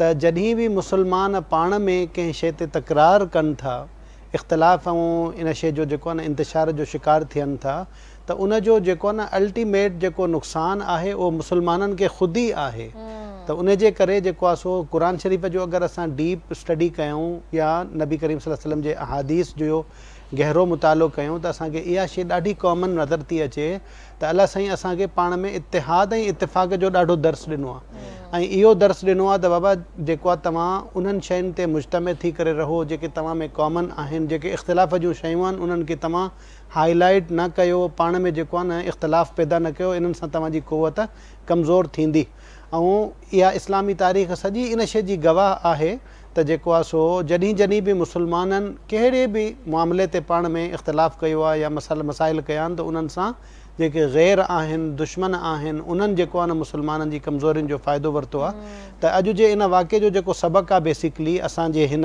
एग्ज़िस्टिंग दौर में त भई हर दौर वांगुरु हिन दौर में बि कुझु साज़िशी माण्हू हूंदा जेके मुसलमाननि खे विढ़ाइण था चाहिनि उन्हनि खे ॻोल्हे करे उन्हनि खे राह रास्त ते आणण जी कोशिशि कजे ऐं मुसलमान इन शइ खे इंश्योर कनि त असां पाण में गॾिजी करे इतिहाद ऐं इतिफ़ाक़ सां रहूं अलाह ऐं अलाह जे रसूल जी जेका ॾिनल रस्सी आहे उनखे मज़बूतीअ सां पकड़ियूं त जीअं असांजी क़ुवत मुजतमे रहे ऐं असां ॿिया ॿाहिरीं साज़िशुनि जो मुक़ाबिलो करे सघूं बिल्कुलु ज़बरदस्त ॻाल्हि ऐं असां सां गॾु ख़ालिद स्वीट्स एंड बेकर्स बि आहे जीअं त तव्हांखे ख़बर आहे व्यूवर्स त डेली असांजी इफ़्तारी जो जेको एहतमाम आहे ख़ालिद स्वीट्स एंड बेकर्स कंदो आहे सो अॼु बि ख़ालिद स्वीट्स एंड बेकर्स जी तरफ़ां जेको आहे असांजी इफ़्तारी जा बॉक्सिस अची चुका आहिनि so thank you so much Khalid sweets and baker's ऐं ख़ालिद स्वीट्स एंड बेकर्स जे लाइ मां इहो ज़रूरु चवणु चाहींदसि त हिन जा जेके बि बेकरी आइटम्स आहिनि या जेके बि मिठाइयूं आहिनि ज़रूरु वठो खाओ ऐं ईद जो मौक़ो आहे हींअर त हूअं बि जेको आहे मिठी ईद चवंदा आहियूं हिनखे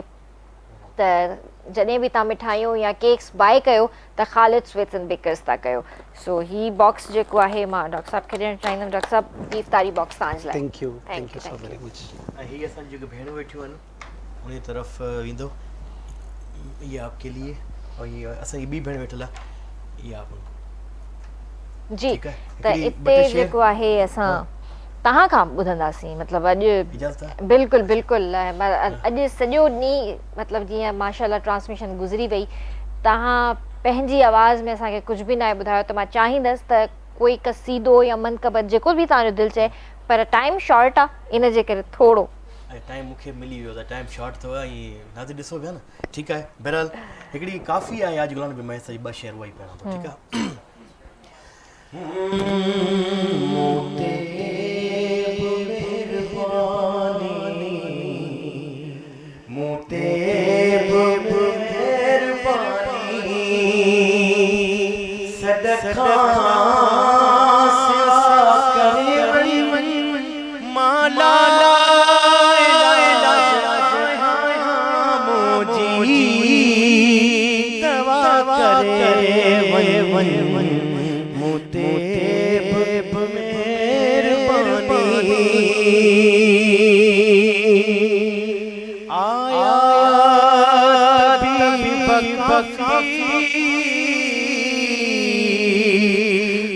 पर मिली न माफी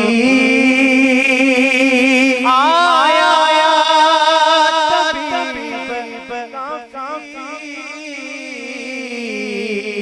पोए मिली न माफी आही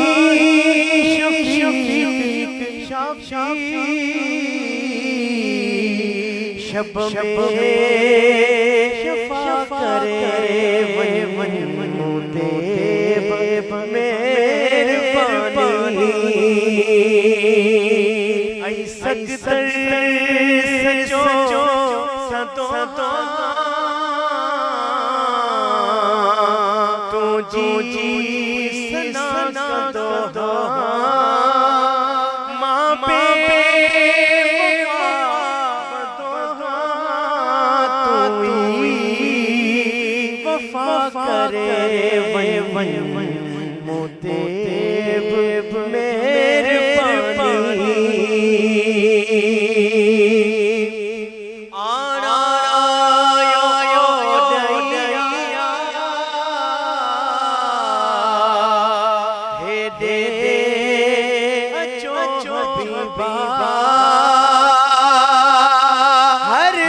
माशाल्लाह इलाही प्यारी नात असांखे ॿुधाई ऐं जेको आहे हिते डॉक्टर साहब खां वठंदासीं इजाज़त ऐं डॉक्टर साहब असांखे अॼु बि इलाही सुठे तरीक़े सां शयूं सम्झायूं ऐं ॿुधायूं वॾी महिरबानी डॉक्टर साहब थैंक यू लास्ट में कोई मैसेज बस लास्ट में मैसेज इहो ई आहे अॼु 19 रोज़ो थी वियो आहे ख़ैर ऐं हज़रत अली रज़ी अल्लाह ताला जी शहादत जो जा ॾिहाड़ा बि आहिनि 19 तारीख़ ते ज़र्ब जो वाक़ियो पेश आयो 21 ते पाण जी शहादत जो अज़ीम वाक़ियो थियो त असांखे बि घुरिजे त जेको आहे न असां इन दीन जे लाइ क़ुर्बानी ॾियण खां दरेग न कयूं अलाह ताला असां खां वॾी क़ुर्बानी नथो घुरे नंढियूं नंढियूं क़ुर्बानियूं घुरे थो त बाबा नमाज़ टाइम ते पढ़ूं ॿियूं अलाह जा जेके अहकाम आहिनि उनखे पूरो कयूं रमज़ान जो क़दुरु कयूं भरपूर तरीक़े सां त जीअं असां ख़ुशीअ सां ईद मल्हाए सघूं छो त ईद उन्हनि जी आहे जेके रमज़ान सुठो गुज़ारीनि बेशक बेशक सुभान अल्लाह ज़बरदस्त मुंहिंजे ख़्याल सां त असां बि ख़ुदाफ़िज़ कयूं मुबशरा खां जेको आहे ॿुधूं नात ॿुधूं था। हाँ त इंशाल्लाह व्यूअर्स तव्हां सां सुभाणे मुलाक़ात कंदासीं। मुंहिंजी तरफ़ां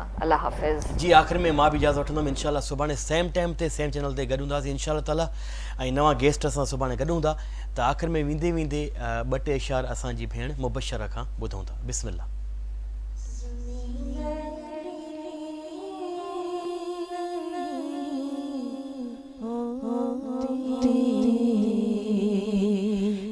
ज़माना नहीं होता ज़मीन में नहीं होती ज़माना नहीं होता और मोहम्मद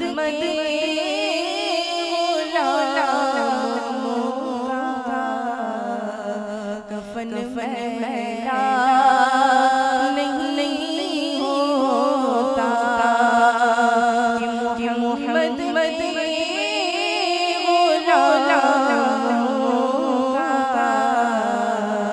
कफन मेरा नहीं होता और जो नहीं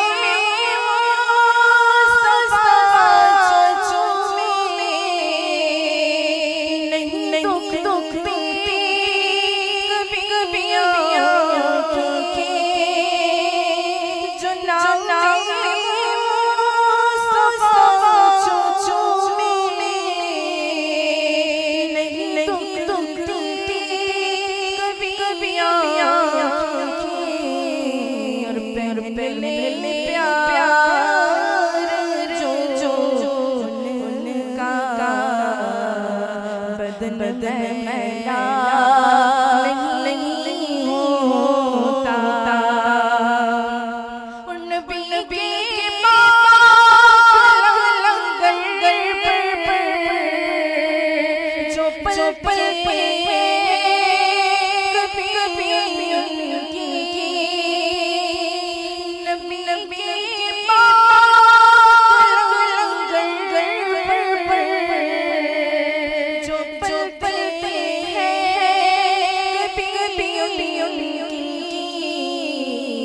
जो पल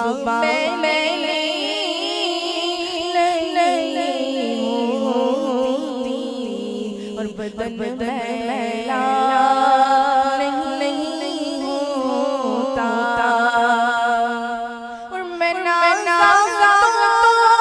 नहीं फल मगमगा से दावा है कि मैं नहीं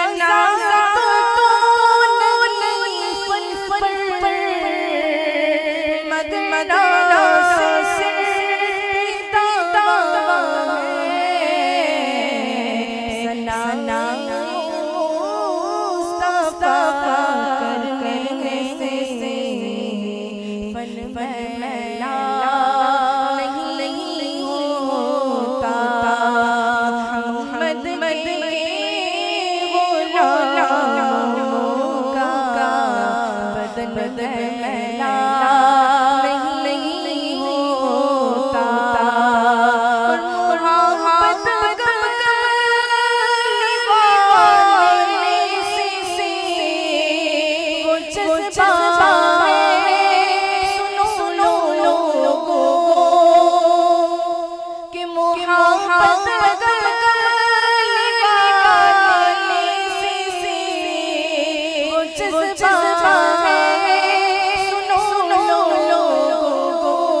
मन